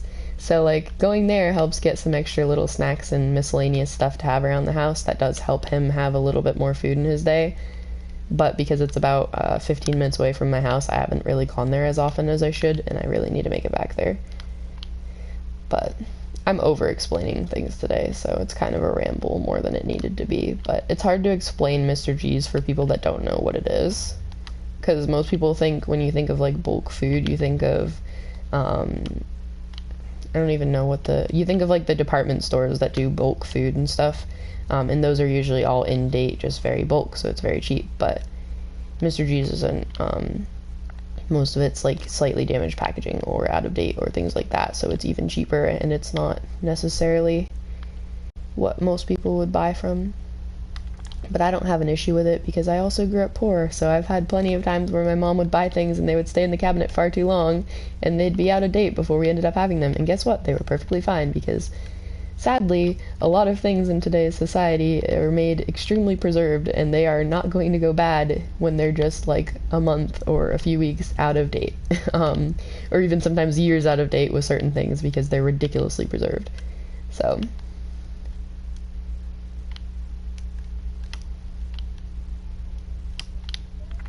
I quite like stores like that. I think they're a good idea. I think they give people good resources for like lower income families and things that need more resources. We actually got a lot of our stuff from Mr. G's for our early household supplies, and we also got a lot of our like furniture and stuff, or not furniture, a lot of our appliances and stuff from Mr. G's because they also supply a lot of different appliances for cheap. Like we got a very good quality microwave for really cheap because they happened to have it on sale there when we were going there to get food. So we have a ridiculously high quality microwave for the price of a really low quality one just because we happened to catch a sale there, which is nice. Granted, I don't use it as often, so, but he uses it a lot because that's pretty much the only way he can cook any food, so.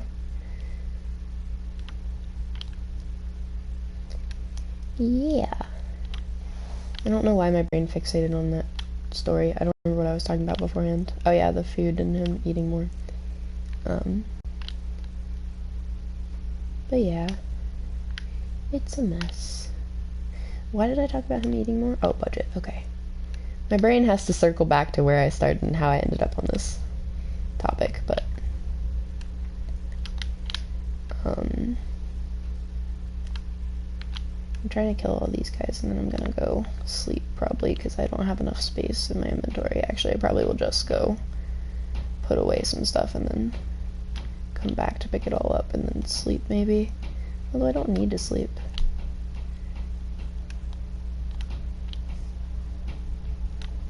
I have so much stuff to do in the house today as well, but since he won't be home, like I have to organize the entire second bedroom. I probably have a bunch to organize in our bedroom still. I have a bunch to organize in the closet down here. I have to do cleaning day since Monday is usually cleaning day, and usually him and I both do cleaning day so that I don't have to do all the cleaning. But he won't be here, so I still have to do cleaning day, but I have to do it on my own. Which means, I think, just dishes, probably vacuuming if I can manage to, but I don't think I'll be able to since the dog's really, really not happy with the vacuum running. And she will be up my butt about it. But I have to do dishes, I probably have to prep laundry to take. I probably have some clean laundry still to fold since I usually forget to fold laundry for ages. I also have to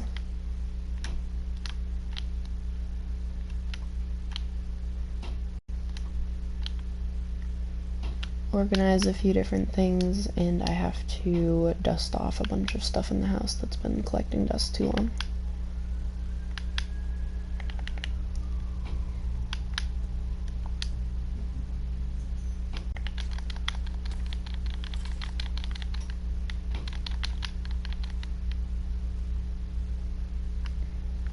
I'm not going to be able to pick up most of this is the problem.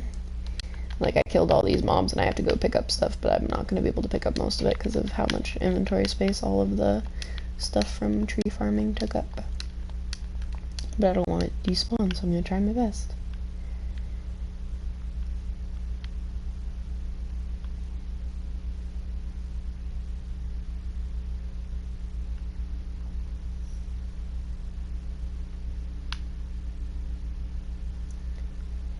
So much stuff on the ground. I have a song stuck in my head. Also, I probably will end up muting for at least part of this stream and just playing with the mic muted because I kind of prefer to play with YouTube playing in the background, which is why I have played off stream quite a bit over the weekend and during the week, because I actually preferred to just play in my own world, where, or kind of in my own mental world, where I could just, you know, watch YouTube or put something on in the background or not have to talk while playing. So I just kind of like to get some stuff done in that type of mindset, but it's also only so much that I can keep off stream because I do want to document most of this world by staying on stream, so I don't know.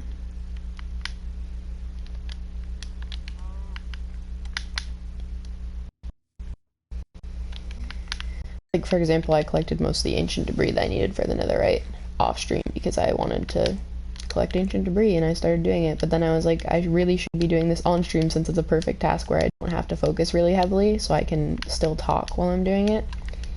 And then by the time I did start doing it on stream, I already had pretty much everything I needed, so I didn't actually have to do that much.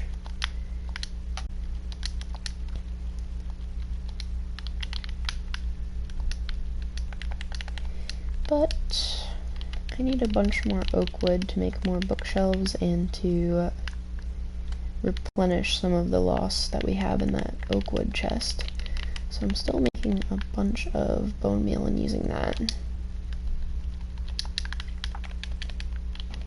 I really don't like that the beehives keep spawning, to be honest. I'm gonna have so many beehives in the chest that I really have no use for. I don't know where to put them because I don't want them to sit out here, so I pick them up and then I just kind of put them in a chest because I don't know where else to put them. And I have plenty for any possible build I could need right now, so I don't know what to do with any of them.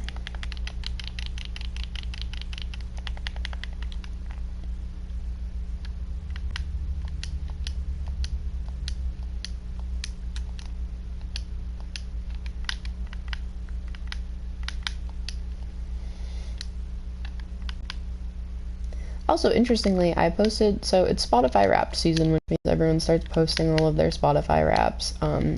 I posted mine on my Instagram and tagged the artists that were my top artists.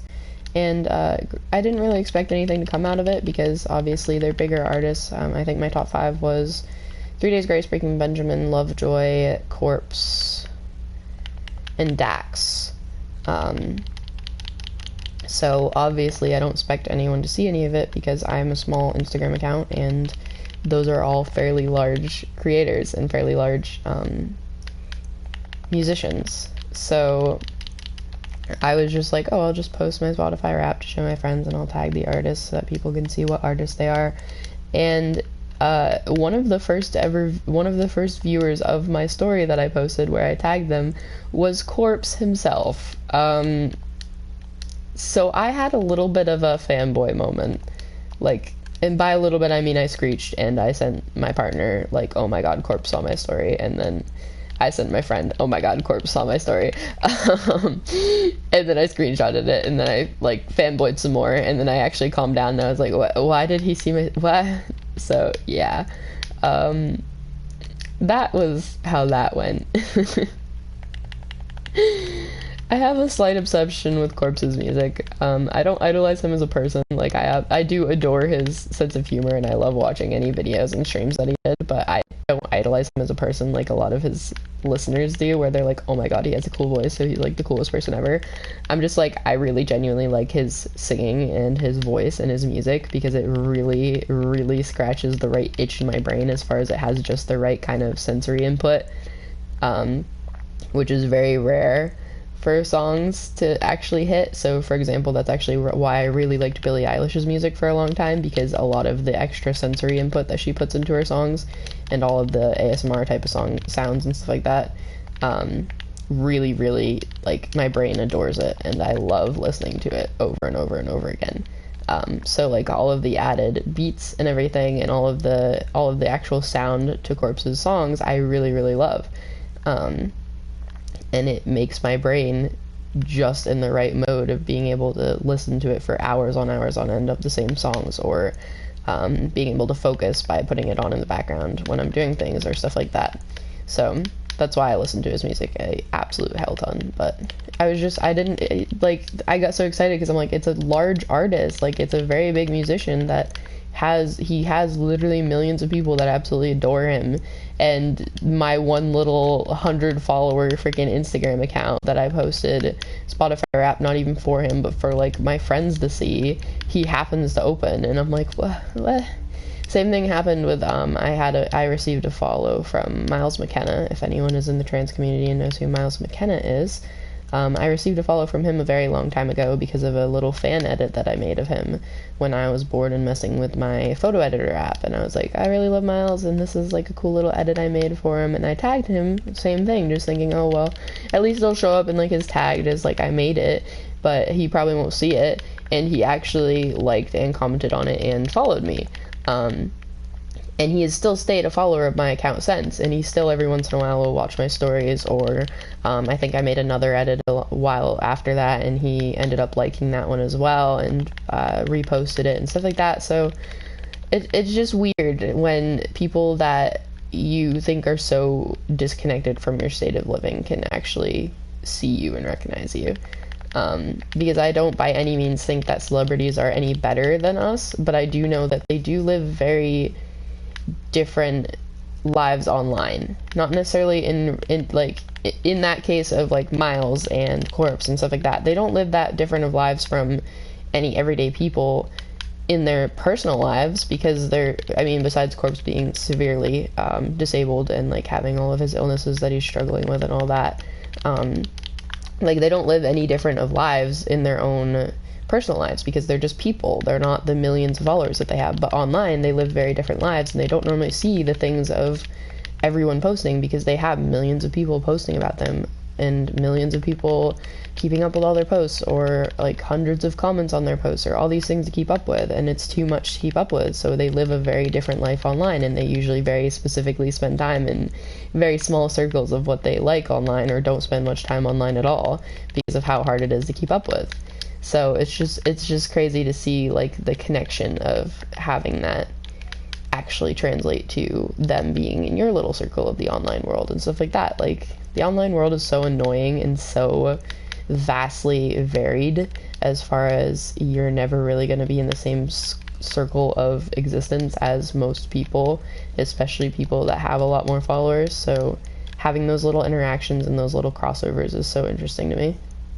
But yeah, I had a fanboy moment. It's fine, but I don't know. I love music a lot, and I love artists and musicians a lot. So it was just a nice little like, oh, okay, I got noticed. Life is good. Now I just chill. And then since then, I haven't been listening to Spotify as much. I didn't actually have that much Spotify time this year because I didn't have Spotify for most of the year. Actually, no, I think I did have it for all of this year. I think I didn't have it most of last year, as far as Spotify Premium, because I think we started the Spotify Premium dual plan late last year, I want to say. And B, I've been really busy with work and things, so I haven't had the time to actually listen to music whenever I'm sitting around at home. And then C, when I am listening, I get really distracted usually, so I don't stay on it. I prefer to have, for example, YouTube or Netflix in the background rather than music, because it gives me something that's less focusing. I adore listening to my music and fully focusing in on it, so using it as background doesn't usually work anymore, since I just get distracted by the music itself. So I just didn't end up listening to music as much this year. I had a very low minutes, and so my also my statistics of what I listened to was a little skewed because I was listening only when I was really hyper fixated on songs, and that was it.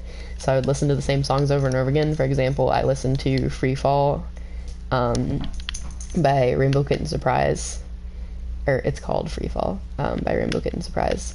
I want to say 72 times was the total, and I listened to it like over 20 times in one day type of thing. So yeah, my listening's a little all over the place. I just kind of hyperfixate on songs off and on, and decide to listen to them for ages on Spotify and then not use Spotify again for months. So it was interesting to see how that translated into the Spotify Wrapped. I haven't listened to the playlist that it made out of my Spotify Wrapped. I have been listening to music a little bit, like when I'm packing or unpacking things, but I also currently have a over 150 video watch later on YouTube because I was watching Supernatural on Netflix. So every time I saw something I wanted to watch on YouTube, whenever I opened to check YouTube, I would just add it into my watch later playlist because I was like, I'll deal with it another day because I want to finish Supernatural. So now that I finished Supernatural again, I have to catch up on all those because they're bugging me that they're just absolutely crowded into my watch later. So most of them I've just been playing in the background while I unpack things and do things. Yesterday I got through like 20 videos in the background while I was doing stuff. Today I got through a couple before I got on. I'm kind of in a music mood, so I'll probably end up on music instead of that tonight when I'm doing other stuff, but I'm not sure. I also have to like make specific playlists again because I have my main playlist that is I want to say 70 hours, 60 or 70 hours worth of music. It was 900 something songs I think last I remember, and because of that, whenever I want to listen to a specific song, it's practically impossible to find it in that playlist. And the shuffle tends to be very skewed because Spotify does a weighted shuffle. So if you listen to an artist or song more often, it'll usually show up in your shuffle more often, instead of just true shuffling like usually YouTube does for things, whereas it's just straight up shuffling the entire playlist no matter what you normally listen to. So that it kind of makes me miss YouTube in a way because I actually prefer true shuffles over weighted shuffles. I like to just listen to a complete range of my playlist rather than listen to specifically the artists that I listen to more often because they show up more often. That's nice. I don't mind. I like just vibing and chatting about things. But, yeah, so, the YouTube algorithm, or not algorithm, the YouTube shuffle, oh geez, I don't want to deal with these guys. The YouTube shuffle for, like, when I used to use YouTube for music was just straight, I would have a 500 song playlist and it would truly shuffle it randomly and give me random songs while I'm listening. And it was nice because I could just listen to a full range of the different artists and genres and stuff that I had in my playlist and everything would be great. But the problem is Spotify weights it because it wants to give you more of the songs that you like, especially in a playlist that is, you know, why is this guy still following me? Especially in a playlist that is, you know, like almost 1,000 songs. They kind of have to weight it because it's hard to just true shuffle that many songs. But because of that, it means that my top artists end up being whatever artists show up most on my playlist or whatever it weights more, and B, whenever I want to just truly listen to whatever the heck is on the playlist and not have a preference, I don't get that. So I miss just having whatever is on the playlist, and I want to make a few separate playlists for when I'm specifically in a mood for a specific artist or a specific range of songs. I do have a playlist I made that was on repeat. I called it on repeat because it was all the songs that I like to have on repeat repeatedly over and over again, so it was kind of more dialed down than my main playlist. The problem with that is that I added so many songs to the repeat playlist because I was repeating different songs depending on my mood, that now that is also skewed and not the specific songs I need at times. And it's so annoying. So I also have like, I have one that's only Wilbur Soot, where I just have a lot of Wilbur stuff and Lovejoy stuff, because I am very often in a mood for just specifically Lovejoy and Wilbur's songs, because I like his creativity and I like his voice and I like the way that his music is. I really want this guy to die without me having to kill him, because I don't want to get Bad Omen.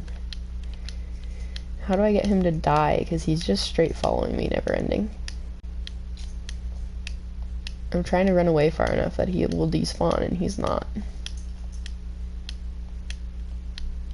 Every time I turn around, he hasn't despawned yet. See, he's still targeting me. What the hell? And I don't want to run too close to the village while he's targeting me and have him see that instead. Maybe if I run through the forest, he'll lose me. Or I'll get lost.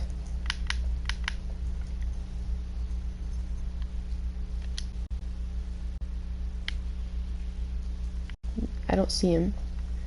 I think I'm safe. I think I survived.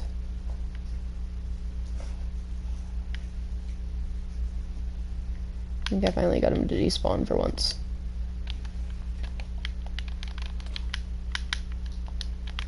Did I? I don't see him. I think we're good. I think we avoided it.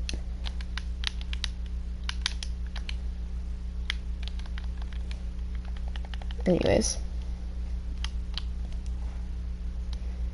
I'm not sure how I'm going to set up the second bedroom once it's fully finished. I do want, like, I do have it semi-finished. I have to dig out wherever I put all the decoration stuff that goes on walls, because I have to add a little bit more decoration to the living room walls and then a little of decoration to the second bedroom walls.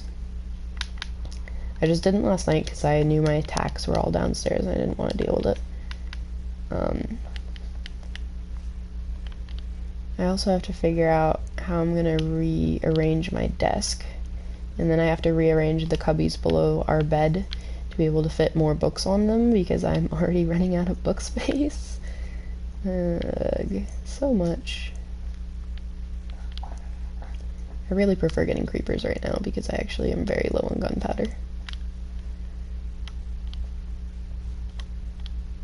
Wow, that's a complete fail repeatedly. Why did that? I never claimed to be good with a bow, alright? I've actually quite repeatedly said that I'm very bad with a bow. So, in my defense, I warned you guys. So, it's not that cringe if I at least acknowledge it.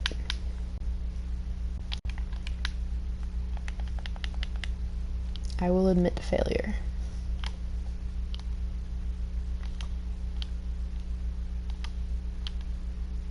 Thing is I'm this bad with a bow on console and I'm worse on PC.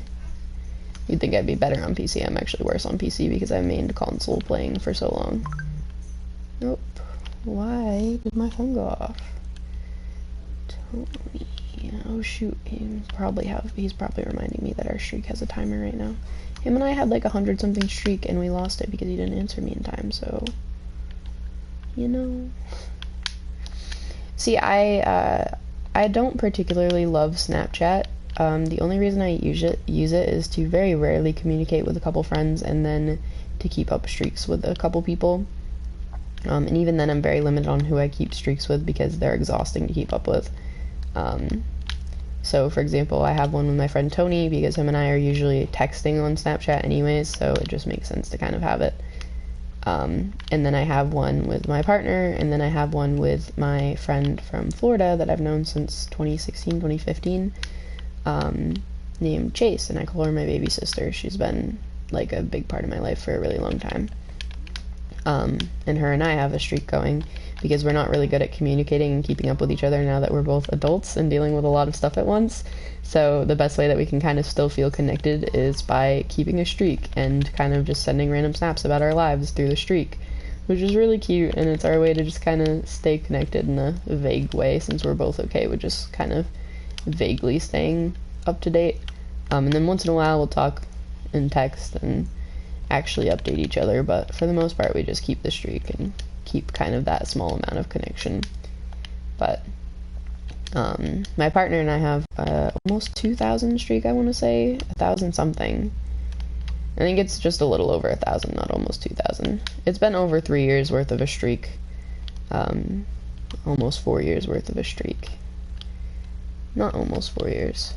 I guess almost 4 years. I don't know when I started talking to him. I know we started dating in August, so the 4 years would be in August for dating.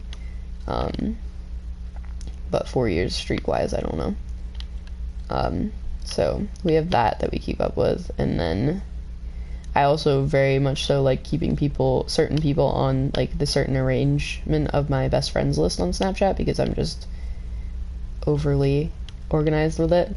So I actually prefer to have him as my top best friend, and he usually has me as his top best friend since he doesn't talk to anyone else. So it keeps it kind of the same. But because I've been talking to Tony more, I've actually almost lost that a few times, or have lost it a few times from Snapchat glitching, and then it replaces it. So it's a mess. I want this creeper more than I want that skeleton.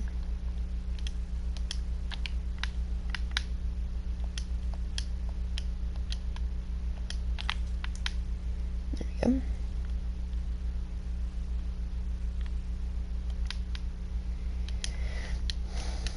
But I also have a habit of losing streaks quite often on accident from forgetting. The streak that I have with my partner, we've lost I think 3 times, and we've had to have it replaced, but the 3 times we lost, it wasn't my fault of forgetting. It was he like went to send a snap to continue the streak, but it didn't send through because of him having bad service, and because it didn't send through, it lost the streak. And so we like appealed it, and we just ended up replacing it for us back to what it was. Because like it wasn't our fault of why we lost it, it was stupid self-service fault of why we lost it. But that happened multiple times because he would forget to send it before he left the house for work, and then at work he didn't have good service and it wouldn't send, and we'd lose the streak.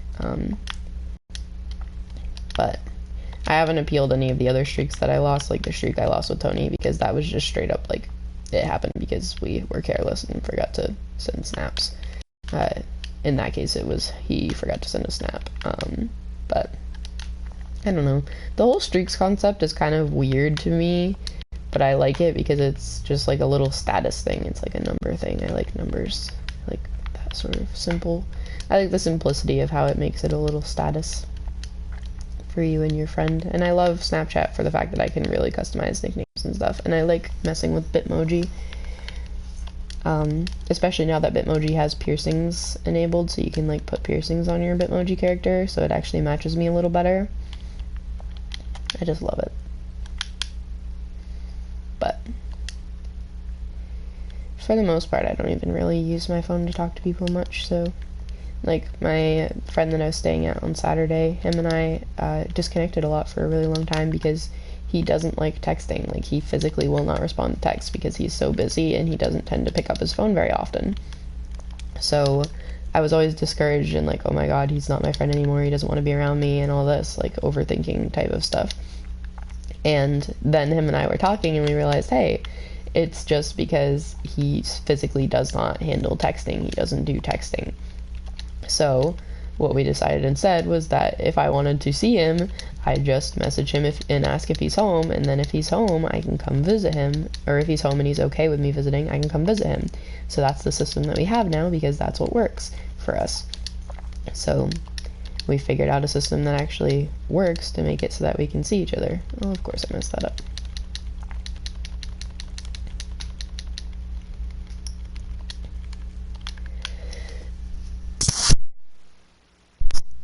I had to cough. So like I don't talk to him on the phone very much. My parents message me fairly often because they're usually updating me about things or asking me questions about stuff or stuff like that. I don't know what else really.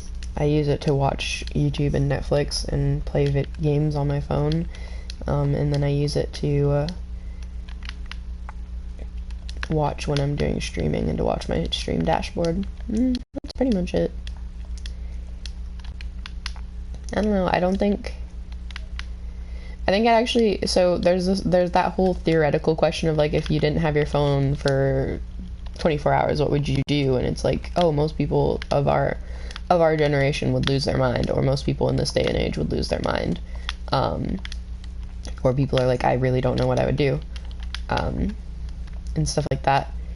But thinking about it, I really think I would be better off without my phone, because it's just kind of an ADHD time sucker, basically. Like, because I have ADHD and there's so much to do on my phone as far as watching different videos and Googling things and online shopping and all this, I genuinely get so sucked into it instead of doing what I'm supposed to do, and I hate it. And I can't get sucked out of it because it's like my only dopamine. So I would actually be better off without my phone, to be honest. But my favorite game besides Minecraft. I don't know. I really want to get back into Spore. Spore was really fun. I liked Terraria back when I used to play it. I really like Sims 3. Sims 4 I'm still trying to figure out how to operate. It probably is, I guess, my favorite game, just because there's so much variety I can do with it, and because I do tend to get really fixated on Minecraft a lot. So I guess as an overall, I would probably have to say it would be my favorite game, but I don't know. I've never really been a video games person in my life, so the fact that I've spent so many hours in this world is pretty insane to me. And the fact that I find myself still wanting to play Minecraft when I'm stressed or when I need a breather from things is pretty insane to me, but it's nice because it gives me an outlet for when I'm really stressed or really anxious. So I'm definitely more of a doing things with my hands, like crafting or drawing, or doing things like reading and all that when I tend to want to do something to take up my time. But I never let myself do that for the last couple years, because I would always say that, oh, I need to do this, oh, I need to do this, and not let myself do anything that I enjoy. So this was my way of giving myself something that I could enjoy, because since it's also streaming, it lets my mind think that I'm being productive. So because I'm like, oh, I can't play Minecraft if it's not being productive, or I can't play video games if it's not being productive. Well, it is being productive because I'm building a stream channel, and I get to talk with people and give them an outlet for someone to listen to or to talk to and all that. I don't just play alone. I do play alone mostly now.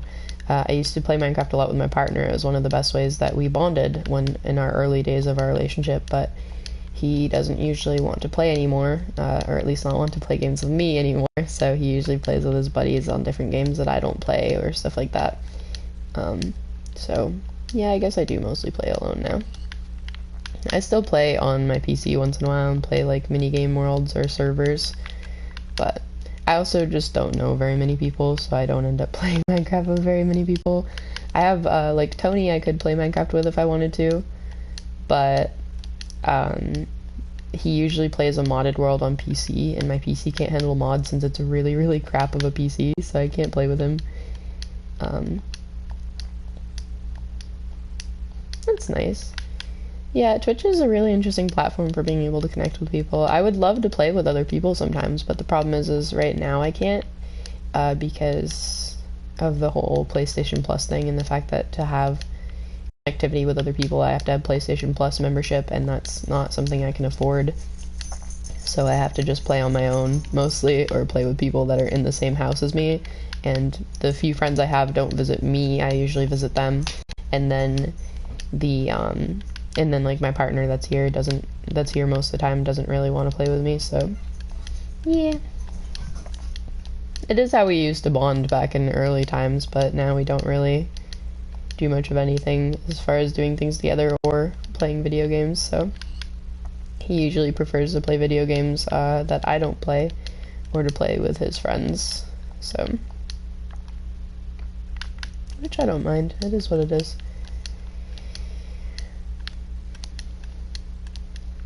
I definitely won't get into the details of my relationship too bad, but I don't mind. Every time I hear a car door, I think it's him coming home, but he's not coming home, so... And she thinks so too, and she's getting kind of roughing at everything, thinking that it's him, but it's not. Yeah, I haven't gotten this. I was really tempted to get a Switch, but I haven't had the money to, so I never did. I used to play the Wii. So the thing is, as well, is I'm used to older game systems.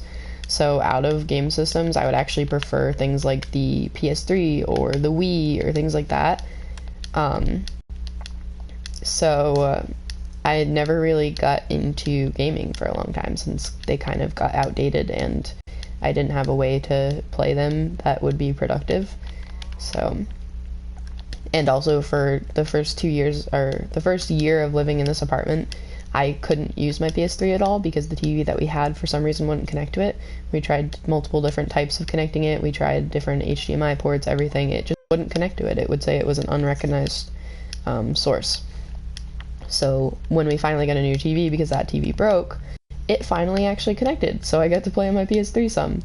And then I ended up playing on the PS4 instead because I wanted to stream, so it was kind of useless, but it kind of got me the spark fueled again for me wanting to play games, so.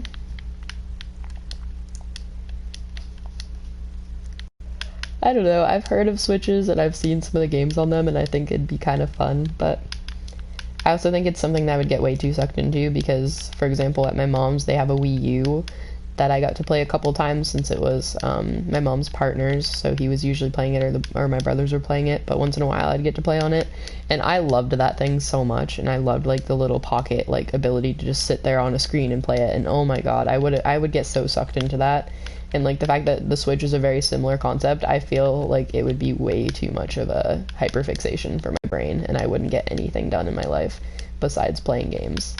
And as much as that sounds nice, I'm 20 and I am the only person that actually puts effort into this household, so I kind of need to do things that aren't just playing video games. Like, I will have to get off fairly soon to get my dog outside and to actually start working on my house, on my apartment, and moving things around and reorganizing everything, so. There's plenty of things that I have to focus on that aren't just getting fixated on video games, as much as I'd love to. If I got fixated on video games and never did anything, this house would fall to pieces. So, it's not good.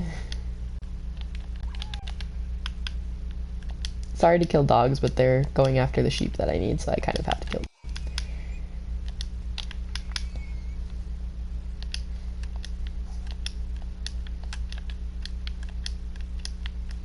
I'm trying to massively hoard leather and then hoard books and make a ton of bookshelves because I want to make that library build next when I do another build after I finish probably the village first. So I need a lot of bookshelves and a lot of books. I don't know how I'm going to set up the library build, but I want to build a library. I have some blocks from the stronghold, yeah. I have some bookshelves and stuff from the stronghold.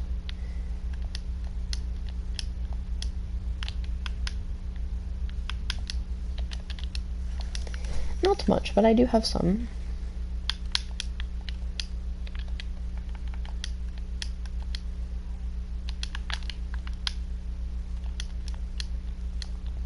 That was the other thing I was going to do today while I was streaming, was set up an Enderman farm. I have to figure out how to even set up an Enderman farm, though. I don't know how to set them up, so I'd have to look it up.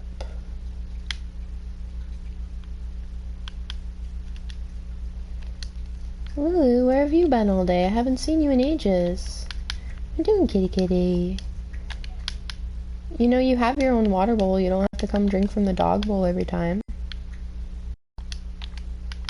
I wanted to get one of the water fountains, like the pet fountains, for the animals to put down for like the dog and let the dog and the cat both drink from it. But A, they're not that cheap, and B, I'm pretty sure the dog would probably try to destroy it or make a mess of it. Because she's a very curious creature and she likes to just paw at things and figure out how she can take things apart, so I think she would be too curious about it and it would not last long and it would make a mess. Even though I think it would help her stay hydrated a little more because she does like to drink from running water more, and the cat will definitely be more hydrated because cats, as a general rule, like to drink from running water more. Every time I've ever had a fountain for cats, they drink 10 times more from it than from standing water. Like the fact that Lou won't drink from her water bowl, that we give her very often, but she'll drink from the dog bowl like she's dehydrated and absolutely dying of thirst.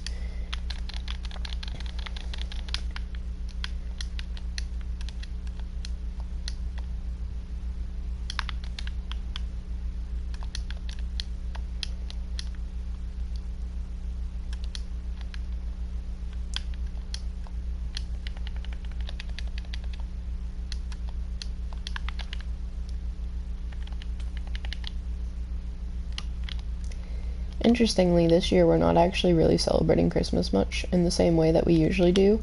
We're still getting presents for ourselves, for each other, and for our family members and stuff that we want to. Like, he doesn't want to buy any for his mom or his brother, so he's buying some for his friend that he's close with, and then I'm buying some for my mom and my dad, and I was going to buy one for my friend that I've been staying at once in a while, and that sort of stuff. And then we're buying some for the pets, because it is Nixie's birthday, and because I usually like to buy presents for my pets. But, like, we're not getting a Christmas tree, and I'm not putting up any lights, and I'm really not being festive at all. I mean, maybe I'll change my mind before the end of the month, but for now, I don't have a Christmas tree, and I don't plan on having a Christmas tree because it was a mess last year, and I hated it. And then, as far as lights and decorations, I haven't put any up, and I don't really plan on it. I don't have anything against Christmas. I don't mind it. It's just I don't quite like, as far as celebrating, I would prefer to celebrate Yule than Christmas, but I don't have the ability to usually, since Yule is multiple days long. And I more so acknowledge the fact that Christmas is based off of literally anything but the actual story that they tell you from Christians, because the Christians stole pretty much every aspect of it from other religions and other traditions at the time, so just a little skewed. But I also just have a weird aversion to most holidays, most modern holidays, because of how commercialized they became.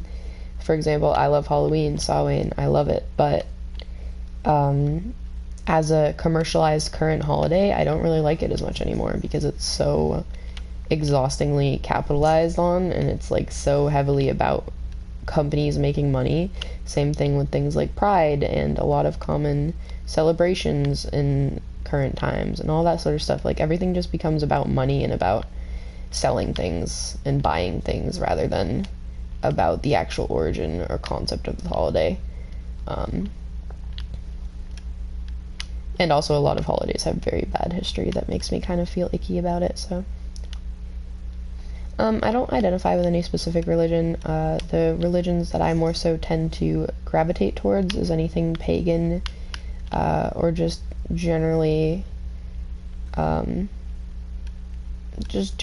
of in the middle, sort of atheist, I guess. I'm definitely not atheist, but I can't think of the word I'm thinking of for the other religious beliefs. I don't particularly believe in the Christian God. I believe that something of the Christian God probably exists, because of how much belief there is in it, but I also believe that the Christian and Catholic religion is very, very screwed and very hypocritical and unhealthy in a lot of ways. I love most Eastern religions. Hey, welcome to the stream, how you doing? I love most Eastern religions. I love a lot of the simple concepts of treat everyone the way you want to be treated.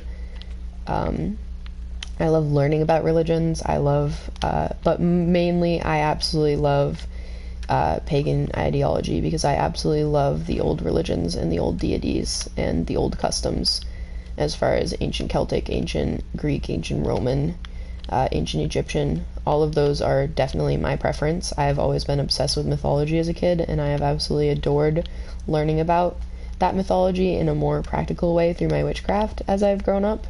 And I love it. It's my favorite ever.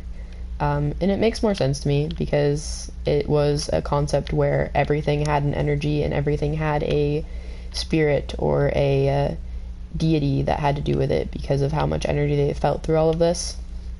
So it just makes sense to me. Like, it makes sense that they assigned all of these deities to all these common things, because all these common things had a purpose and had a association with them in that time. So,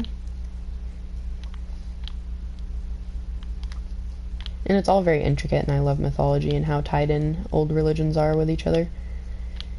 I love seeing I could talk about ancient religion and mythology for so long, but I love how much each ancient religion ties in with each other because of how much they overlapped and how much each one would steal from the other as they grew and as they developed. So,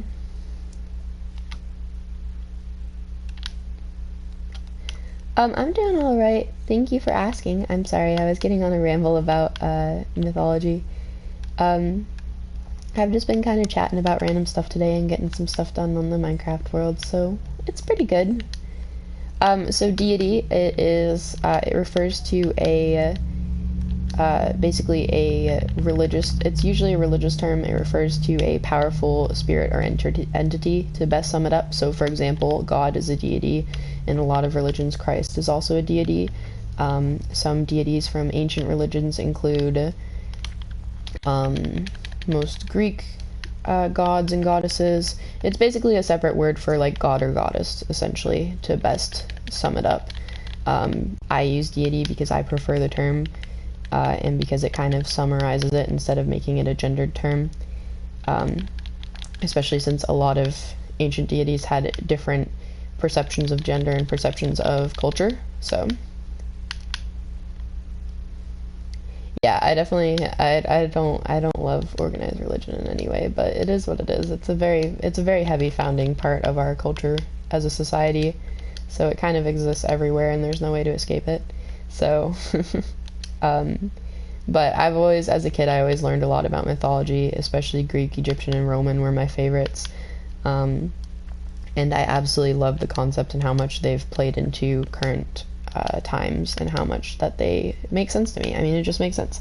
It makes sense that these ancient cultures saw, you know, the sun and their crops and women in childbirth as like all these different areas that different powerful beings would align with or protect, because those were the big pillars of how they existed, and they needed to believe in something that could protect them in times of hardship, or protect their, you know, the maidens that were carrying children and the warriors that were going into wars and battles for their culture. And they had to believe in something that was above them that could help make that better. They had to believe that something controlled it, because like things like luck, things of all those concepts, they were all new to them, and they were all things that had to, in their mind, be created by something else to truly exist. Because how do you explain something that is such an abstract concept like luck or love or emotions? Like, how do you explain where those come from? How do you explain who guides those? Granted, a lot of philosophers can say a lot about it, but in those times they explained it through deities. They had deities that controlled those emotions, that ruled over those different concepts, ruled over those different parts of their world. It was so interesting, and I absolutely love it. I have so many books on mythology. I have so many books on ancient Greek, not ancient Greek, but ancient gods and goddesses. I have so many different theories on it. I have so many of the myths like absolutely drilled into my head from how many times I read them as a kid. It's been my special interest as like an autistic person for my entire lifetime. As long as I can remember, I have always been into mythology. And I still am, and it kind of evolved into this, like, learning about pagan ideology, and then learning about witchcraft, and then I found my path through witchcraft, and I found what makes me feel whole, and what makes me feel involved with the world, and connected with the world, and it's so nice. I love it so much. Like, but at the same time, I'm not one to, deny the existence of any deity, because, for example, if you think about things like Christian and Catholic ideologies where they believe in Christ or they believe in God, the fact that there are so many religions that very, very adamantly believe in God or in a singular God in that way, and have such a common, similar conception of him as far as images, as far as stories, as far as how he created things, all of this, there has to be some foundation to that in my mind. You know, there has to be something that made them all have those experiences and feel those things and have those similar stories. For example, pretty much every religion has a general underlying theme of learning about and talking about the golden rule of treat others the way you want to be treated. Granted, not all religions listen to it the way that they should, but it is generally a recurring theme very heavily in multiple religions. And why is that? Because that's a very common rule of the world, and because that is something that multiple people saw as truthful. So I absolutely love pretty much any type of religious learning. I have multiple Bibles kicking around somewhere, and I have a couple prayer books from Christian prayers. I love collecting information on these sort of things, so I love to just learn as much as I can. The only thing that I don't like about organized religion and about specifically Christian and Catholic ideologies is that a lot of Christian and Catholic ideologies in modern times usually are being used to support bigots. And I'm not saying that means the ideologies are wrong. I'm saying it means that bigots really suck, and they use these for bad things. So, for example, in pretty much any religion in the whole world, there are bigots in it, and they will use that religion to claim that they are the only correct way.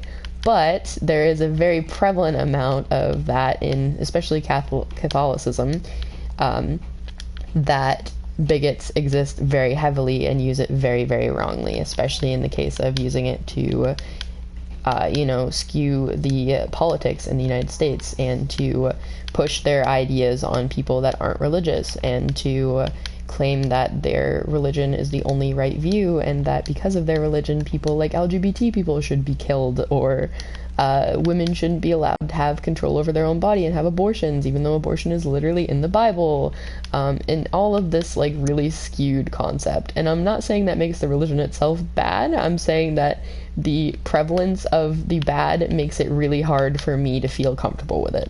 I have known plenty of very, very excellent Christians and very, very excellent Catholic people, more so Christians and Catholic people, but I still can't unshake that feeling of unease to do with that religion because of how much I have seen of damage of it. And I get that people feel that way about other religions too. That's why people are so hateful towards like Islamic beliefs and things like that, because of the fact of so many people have such a skewed perspective of it because of the few terrorists and extremists that were in that religion, and things like that. So it's a mess. I just don't particularly feel comfortable with Catholicism as a whole because in general I have seen mostly negative from it, in my personal experience. But that doesn't mean I'm going to tell someone you shouldn't be a Catholic or you're a bad person because you're a Catholic. I very much so think that it's person by person basis still, regardless of how I feel about it. So it's weird to explain properly, and I know usually when I say that I have to over-explain like this because people are like, oh my god, you're saying a religion is bad, how dare you. I'm not saying religion is bad, I'm saying there's a very common thread in said religion. I don't know, especially in the US, it's hard not to hate certain religions because of the fact of things like Catholicism and Christianity taking over our government and making our government work in a way that fits their beliefs instead of our government working to fit helping people as a whole. So the whole abortion ban concept and the fact that the entire concept of that is based off of religious beliefs and not actual healthcare beliefs and politics. I don't think that your religious beliefs on abortion belong in the politics. Like, that's a very separate thing. Our whole entire base of our politics was that we were supposed to have a separation of the church and of the state, because in places like England at the time, the church was the state, and it still is in many places. The church controlled the government. The church was what was law, and that was not healthy and safe. And that was supposed to be separated by our government, and it never did. So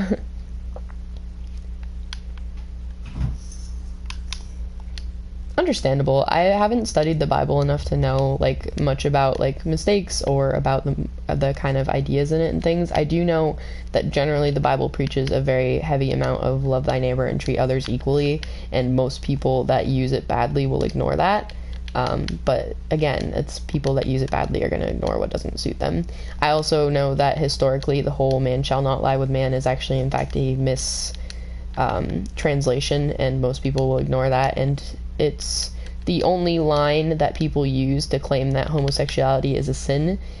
out of entire multiple Bibles. So, you know, if you can only find one line that is vaguely against something in your entire multiple Bibles and multiple Bible translations, maybe, just maybe, it doesn't mean what you think it means. Just saying, you know. Yeah, the Roman Church is the biggest church. Catholicism is a very, very powerful and wealthy church, and religion.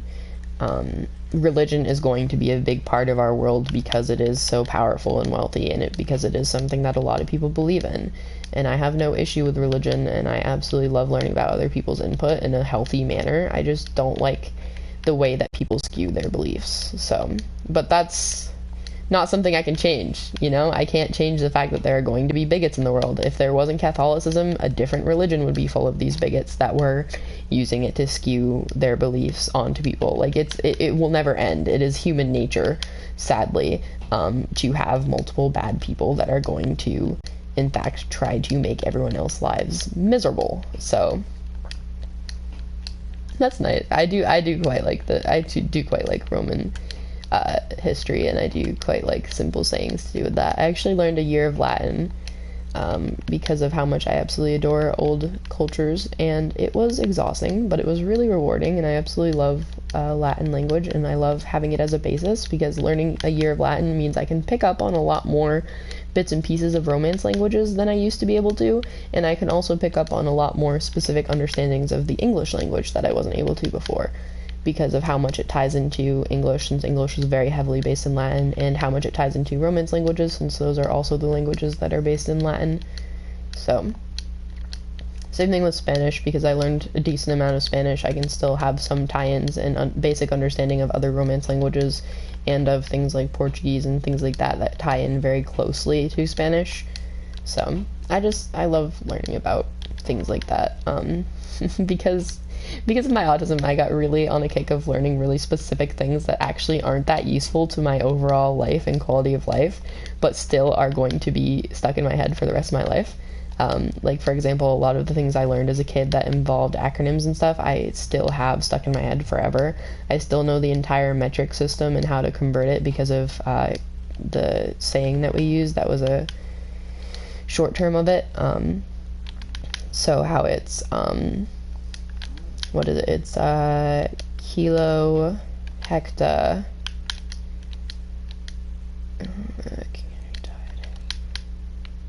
deca, base, deci,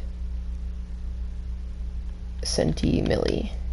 Wow, I was trying to translate the words in my head to the acronym in my head, and that's the yeah, that's the base system for metric. So, for example, if you take that system and you want to find something that's millimeters into meters, you know, because it's 3 steps up, you move the decimal 3 over. That sort of thing. It's a math concept, and it's also a conversion concept for most metric system, which is why the metric system is really easy, because you can convert things a lot easier than in the US and American system of measurement. But yeah, a lot of simple things like that. Same thing with how I know the entire classification of animals for whatever reason, because it was another thing that I just got stuck in my head of something simple. I know PEMDAS by heart. I know the entire classification system, so kingdom, phylum, class, order, family, genus, species is the classification order for animals. Like, these random little tidbits of information just get stuck in my head because it's the way that I learn things, and the way that my autism latched onto things. So a lot of things like mythology worked that same way. A lot of things involving reading worked that way. I was in like freaking middle school with a Charles Dickens book that was mostly finished on my desk, and my teacher could not believe that I was actively reading it and thought I was lying, and I was like, no, it's still a book that I am reading, and I enjoy it, and I am almost finished with it. What? But I also have an intense memory, and that's why I can't remember yesterday, but I can remember random tidbits very easily that I want to hold on to. Interestingly, that's actually how I started reading as a kid, was I would memorize things. So my parents always thought that I was really ahead in my mental ability and in my development, because I was able to read really young, and they were like, oh my god, my little kid that's like 2 or 3 years old is reading. But they very quickly discovered that I wasn't in fact reading, I was memorizing and reciting. So, for example, if the book that they always read me as a kid, they'd read it in the same order, I would know what was going on, I would be able to read it. But if they turned it to a random page, I wouldn't know what was going on one bit, and I wouldn't be able to read it, because I wasn't in fact reading, I was memorizing it. So, my brain's a little funky with remembering things. And the fact that I have practically over 900 songs burned into my freaking memory system, and I can listen to and remember the lyrics of almost any of the songs on my entire Spotify playlist, makes my other memory a little pressed for space. I don't have much space in the rest of my memory, so.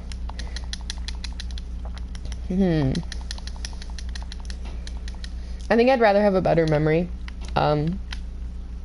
mainly because my memory is absolutely shot right now, so I would prefer to have an improvement of my memory over anything else. Secondly, because if you have a very good memory, you could have a much higher IQ, because you're able to remember things that you need to remember for concepts as far as IQ testing and things like that. And also, IQ really isn't as important as people make it out to be. I believe my IQ was, I don't even remember what it was. My IQ was incredibly high at my testing for my mental health when I first started getting testing. And so it resulted in my doctor repeatedly telling me I was extremely bright and extremely capable. But I can have an extremely high IQ and still need very high support needs as far as in my daily life when I'm having a meltdown. So IQ isn't nearly as important as people make it out to be, is what I mean. And technically, IQ measures a type of intelligence that isn't always necessary for existence and survival, and a type of intelligence that doesn't determine a person's worth.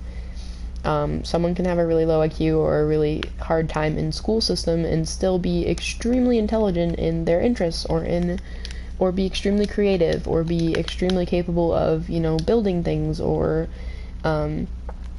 be someone that's really into things like engineering technology and things like that. So I don't know, I think that IQ is a little hard to base everything off of, so I would rather have a memory, because I would rather A, be able to remember things right now that I can't remember, and B, be able to enjoy memories of life, or have a better IQ based off of being able to remember things better, or things like that.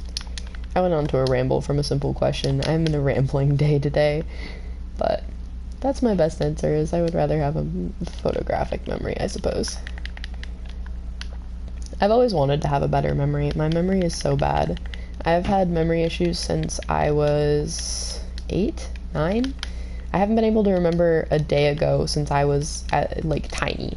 It was actually one of the first ways they figured out that I had PTSD and had severe trauma going on, was because I was a very, very young child, and I could not remember things that I should have been able to remember, as far as I couldn't remember yesterday, I couldn't remember, what I ate for dinner the other day, I couldn't remember last week, I couldn't remember simple things throughout the day, I was forgetting what I was doing mid-task, all these simple things, and because of such prolonged trauma as a child, my memory has been really, really shot. And I haven't been able to regain it very much. I can work on it and I can slightly improve it, but I can't regain the amount of memory function that I should have as a 20-year-old person. So it's a little, I would definitely like to fix that. It's kind of frustrating to not be able to remember things the way that I should, or to not remember things that I want to remember. Like not being able to remember my loved ones after they're gone, or not being able to remember, my friends and what they said to me during the day, or the last time that I saw my parents, or not remembering when I ate is an awful one that I do, and all these simple things, it adds up and it gets exhausting, and it's something that I would definitely wish I could fix, but there's no magic fix for it. I actually will be I'm actually curious and going to ask my doctor about hearing aids for myself, because I have sensory processing disorder, so watching television is really hard for me, especially movies. I can't enjoy movies nearly as much as I want to, because I can't watch them without subtitles. I don't understand what's going on if there's not subtitles, and subtitles is really hard to have on when I'm trying to enjoy the movie, because I end up focusing too much on the subtitles to understand it than on the actual movie and enjoying the movie itself and film itself. Same thing happens with like in theaters. In theaters, I love seeing movies in theaters, but I genuinely can't understand what's going on because my sensory processing disorder is so bad that I can't comprehend what's going on and what's being said. And you can actually get, sometimes through my insurance, you can get hearing aids for that sensory processing disorder issue so that you can actually understand what's going on in the world around you better and have a little less of a disability. And I think it would be really nice to be able to actually understand what's going on around me and not have to constantly process things, because I use up a lot of my brain power during the day trying to reprocess everything that happens. I'm definitely the person that has to like ask you what you said, and then halfway through when you're repeating it, it actually finally processes. Or I have to ask people to repeat things 5 different times because I genuinely can't process what they're saying. Or sometimes my brain just won't process at all for the whole day, and I can't function because I physically can't pick up on what's being said and all the noises around me. So I think hearing aids would actually be extremely helpful, and I would really like to actually ask my doctor about it, but I'm not sure if it's something my insurance would cover, and I'm not sure if it's something that's able to be provided to me locally. I think it would be something I'd have to travel for, since there's not many local specialists for sensory processing disorder and for most like autistic people. So I don't know. I also still have to be referred to a specialist for my autism, because every time that I get referred, it is not in fact a specialist, even though I keep being told it is a specialist that I'm being referred to. And there's not many autism specialists in the area. There's a lovely, sorry, I didn't mean to swear. I have a bad filter. There's a lovely ABA therapy-based autism center a couple hours away from me, but I am not going to it. I refuse. ABA therapy is literal abuse. And I am not supporting it. So, yeah, I don't know. I don't know when I'll get into a specialist to get more help with things, but for now I'm trying to learn more about it on my own and learn how to cope with it on my own. So like I've learned a lot of techniques for how to deal with sensory overload. I've learned a lot of techniques for recognizing meltdowns before they're fully in the meltdown stage. I've learned a lot about how other people deal with meltdowns, how people can calm down from meltdowns faster, ways to better communicate. I have also been trying to accommodate for myself, so I've been trying to have my like noise canceling headphones available more often. I've been trying to have noise canceling headphones on me and fidgets and things that I would need when I get overstimulated. I'm trying to set up an AAC app at some point so I can be nonverbal more often, because nonverbal is actually much more comfortable for me, and it's something that's a very common part of my autism. But because I have a really high anxiety of not being understood, and because my partner usually wouldn't let me be nonverbal, like he would physically make me talk because he genuinely doesn't want to spend the time to understand what I'm like trying to communicate if I'm nonverbal. I kind of force myself to still be verbal quite constantly, and because of that it puts me into a very constant state of burnout, because if I don't have the ability to be nonverbal in life, I am pretty constantly burnt out. Nonverbal is a way that I would exist in a very, very high portion of my life if I had the ability to. So to try to accommodate for that and make it possible for me to be nonverbal more often, I'm going to be setting up an AAC app on my phone and trying to configure that and find something that works well of AAC so that I can be nonverbal out and about, or be nonverbal with my partner, and it won't impact the communication, and it won't make people, or won't make me feel so anxious about not being able to communicate. And then I also won't get ridiculed for not speaking and forced to speak repeatedly. So, as much as I do like rambling, I do vastly prefer being nonverbal. It makes me feel so much more comfortable, and it lets off so much stress. And the times that I was able to be nonverbal in my life were so relieving. And it's something that I genuinely would do at least daily, but I usually can't because I have to communicate verbally with my partner or he will throw a hissy fit. And because I get too anxious about communicating non-verbally because I can't quite communicate what I'm trying to communicate. So that's why I want something like AAC to be able to truly be able to get the message across the way that I'm trying to in most situations. Especially out and about. I go nonverbal a lot more commonly out in public because I get really anxious about being out in public and very overstimulated from everything going on around me. So I instantly shut down and I go nonverbal, but I can't exactly get any assistance while I'm out if I'm nonverbal. Like, I can't go grocery shopping and do normal things because I need to communicate with people to do those things. So I have to find a way, like AAC or something, or communication cards, to be able to have that kind of accommodation and ability to experience that, which is kind of annoying to find. There's a lot of AAC apps that are paid or that are really low quality because they're made for really young kids that are nonverbal instead of for adults that are nonverbal.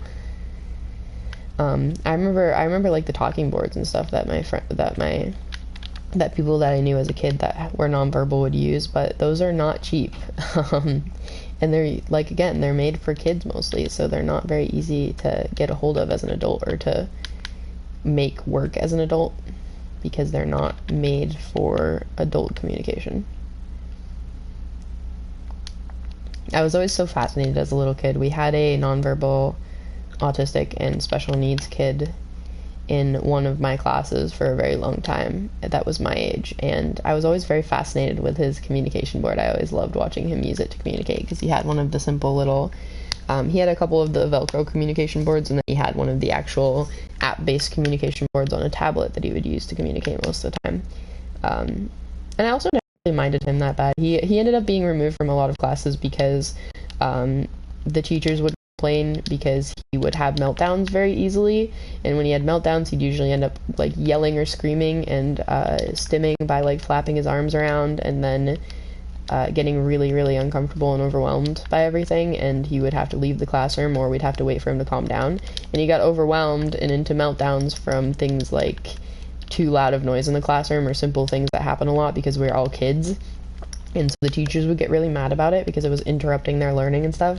And because they kept complaining about it, they eventually started removing him from classes and putting him in the special needs section of classes, in special ed classes. So it kind of rubbed me the wrong way. I really hate that he had to get separated to get his education because most of us kids genuinely didn't mind him and we loved being around him. And most of us were really, really considerate. Like, for example, his name was Gabe, and every time that he was in a class, usually the teacher would have to say, Gabe doesn't like loud noises, so we have to try to keep our voices down, please, so that Gabe can still learn with us. Because that was part of his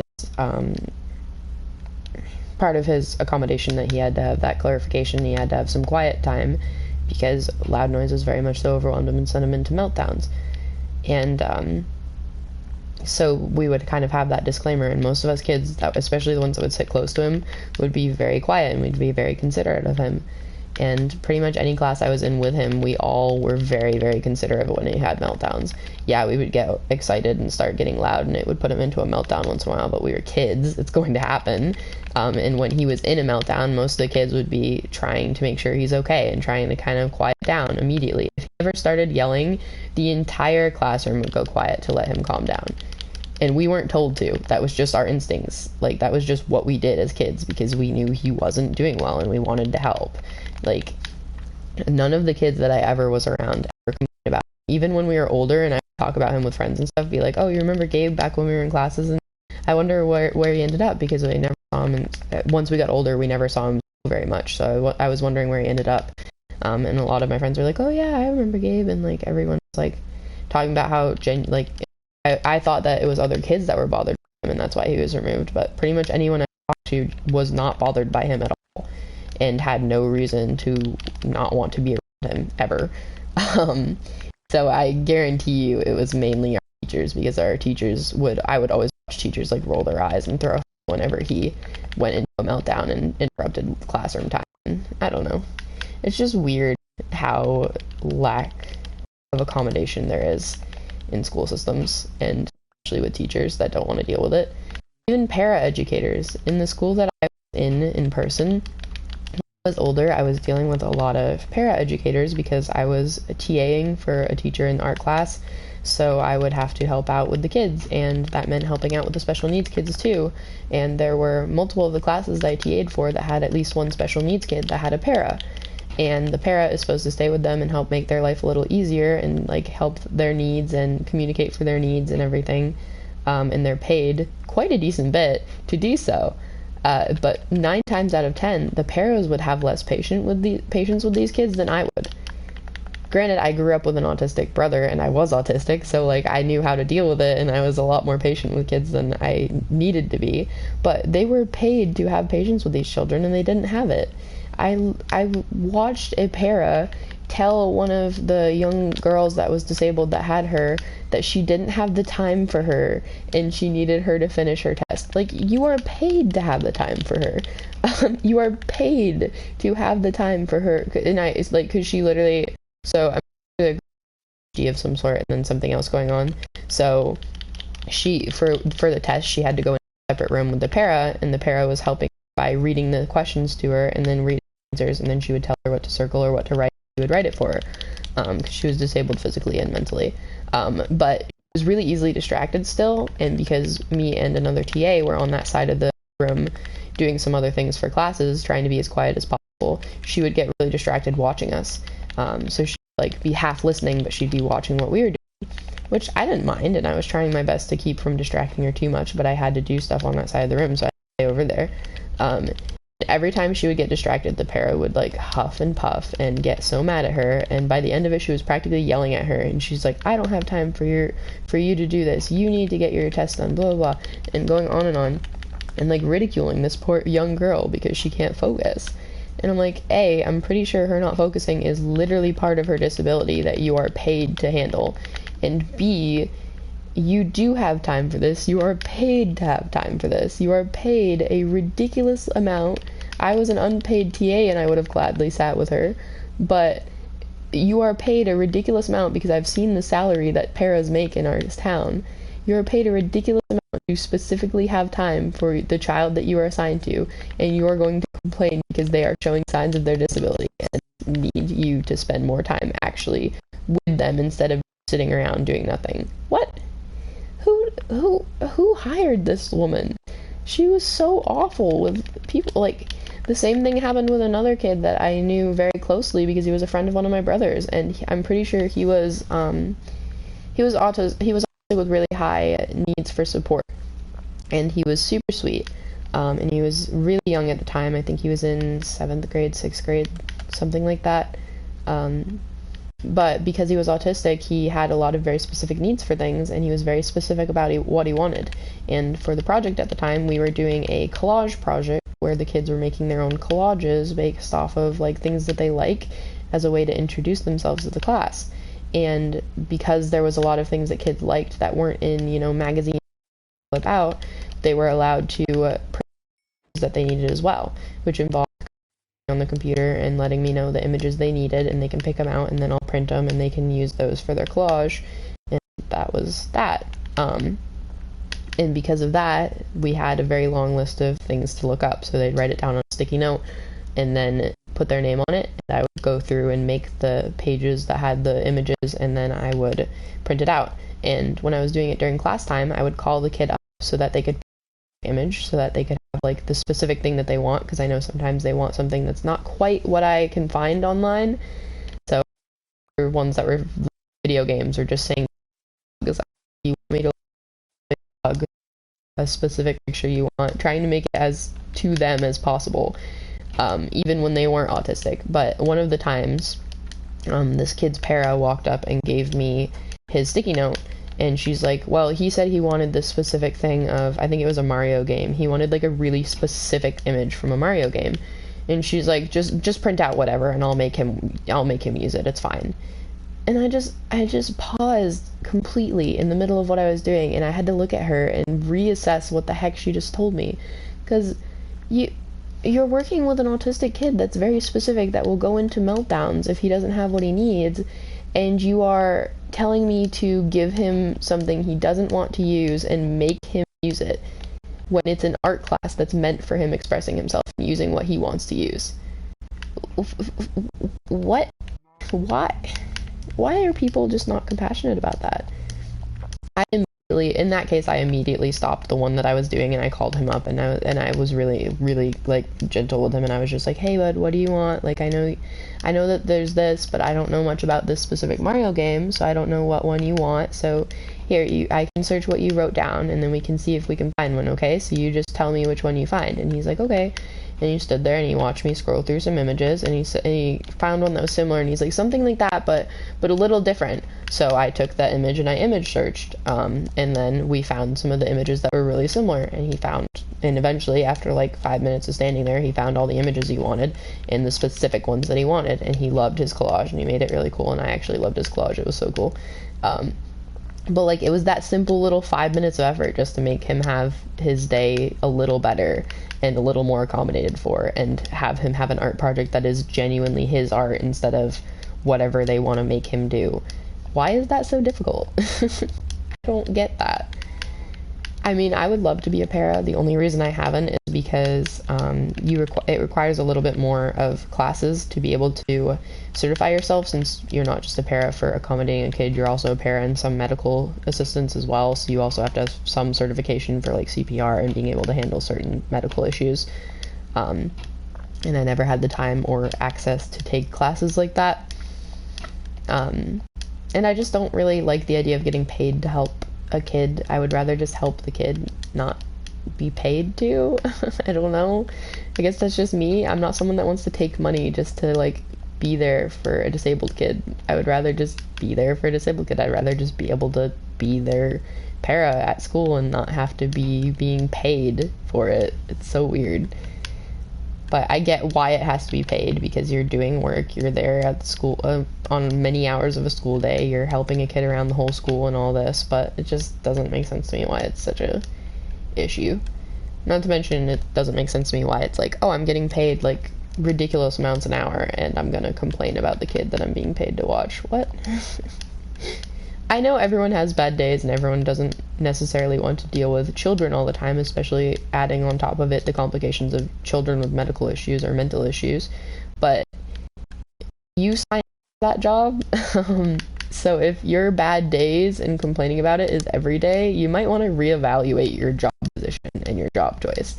Honestly, it's okay to like not want to do it once in a while. No one wants to do their job all the time, but if you're spending 90% of your job complaining about it, why are you there? Like, why not get a similar pay to be a substitute, or to be some other role in the school if you want to be a different school role, or to completely leave the school and do something else? Like, it's so weird. It just doesn't process in my brain, I guess.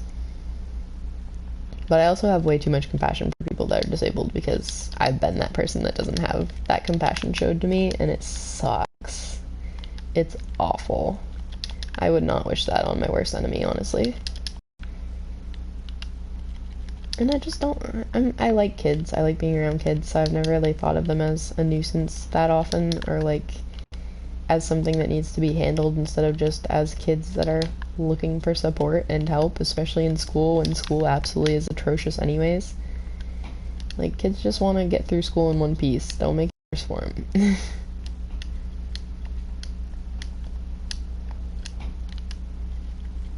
Let's listen here. How long have we been streaming? Almost 3 hours? I do probably have to get off soon. I might get back on later and stream or just play, because I might just like finish everything I have to do in the house and decide to stream or something. But for now, I probably have to get off soon so that I can get some stuff done in the house. I'm also supposed to eat dinner at some point, so I have to find something to eat. And I have to feed the dog in a little under an hour, and I have to bring her out at some point, even though she's currently slouched fast asleep on the couch. I'm just trying to repair this axe while I talk.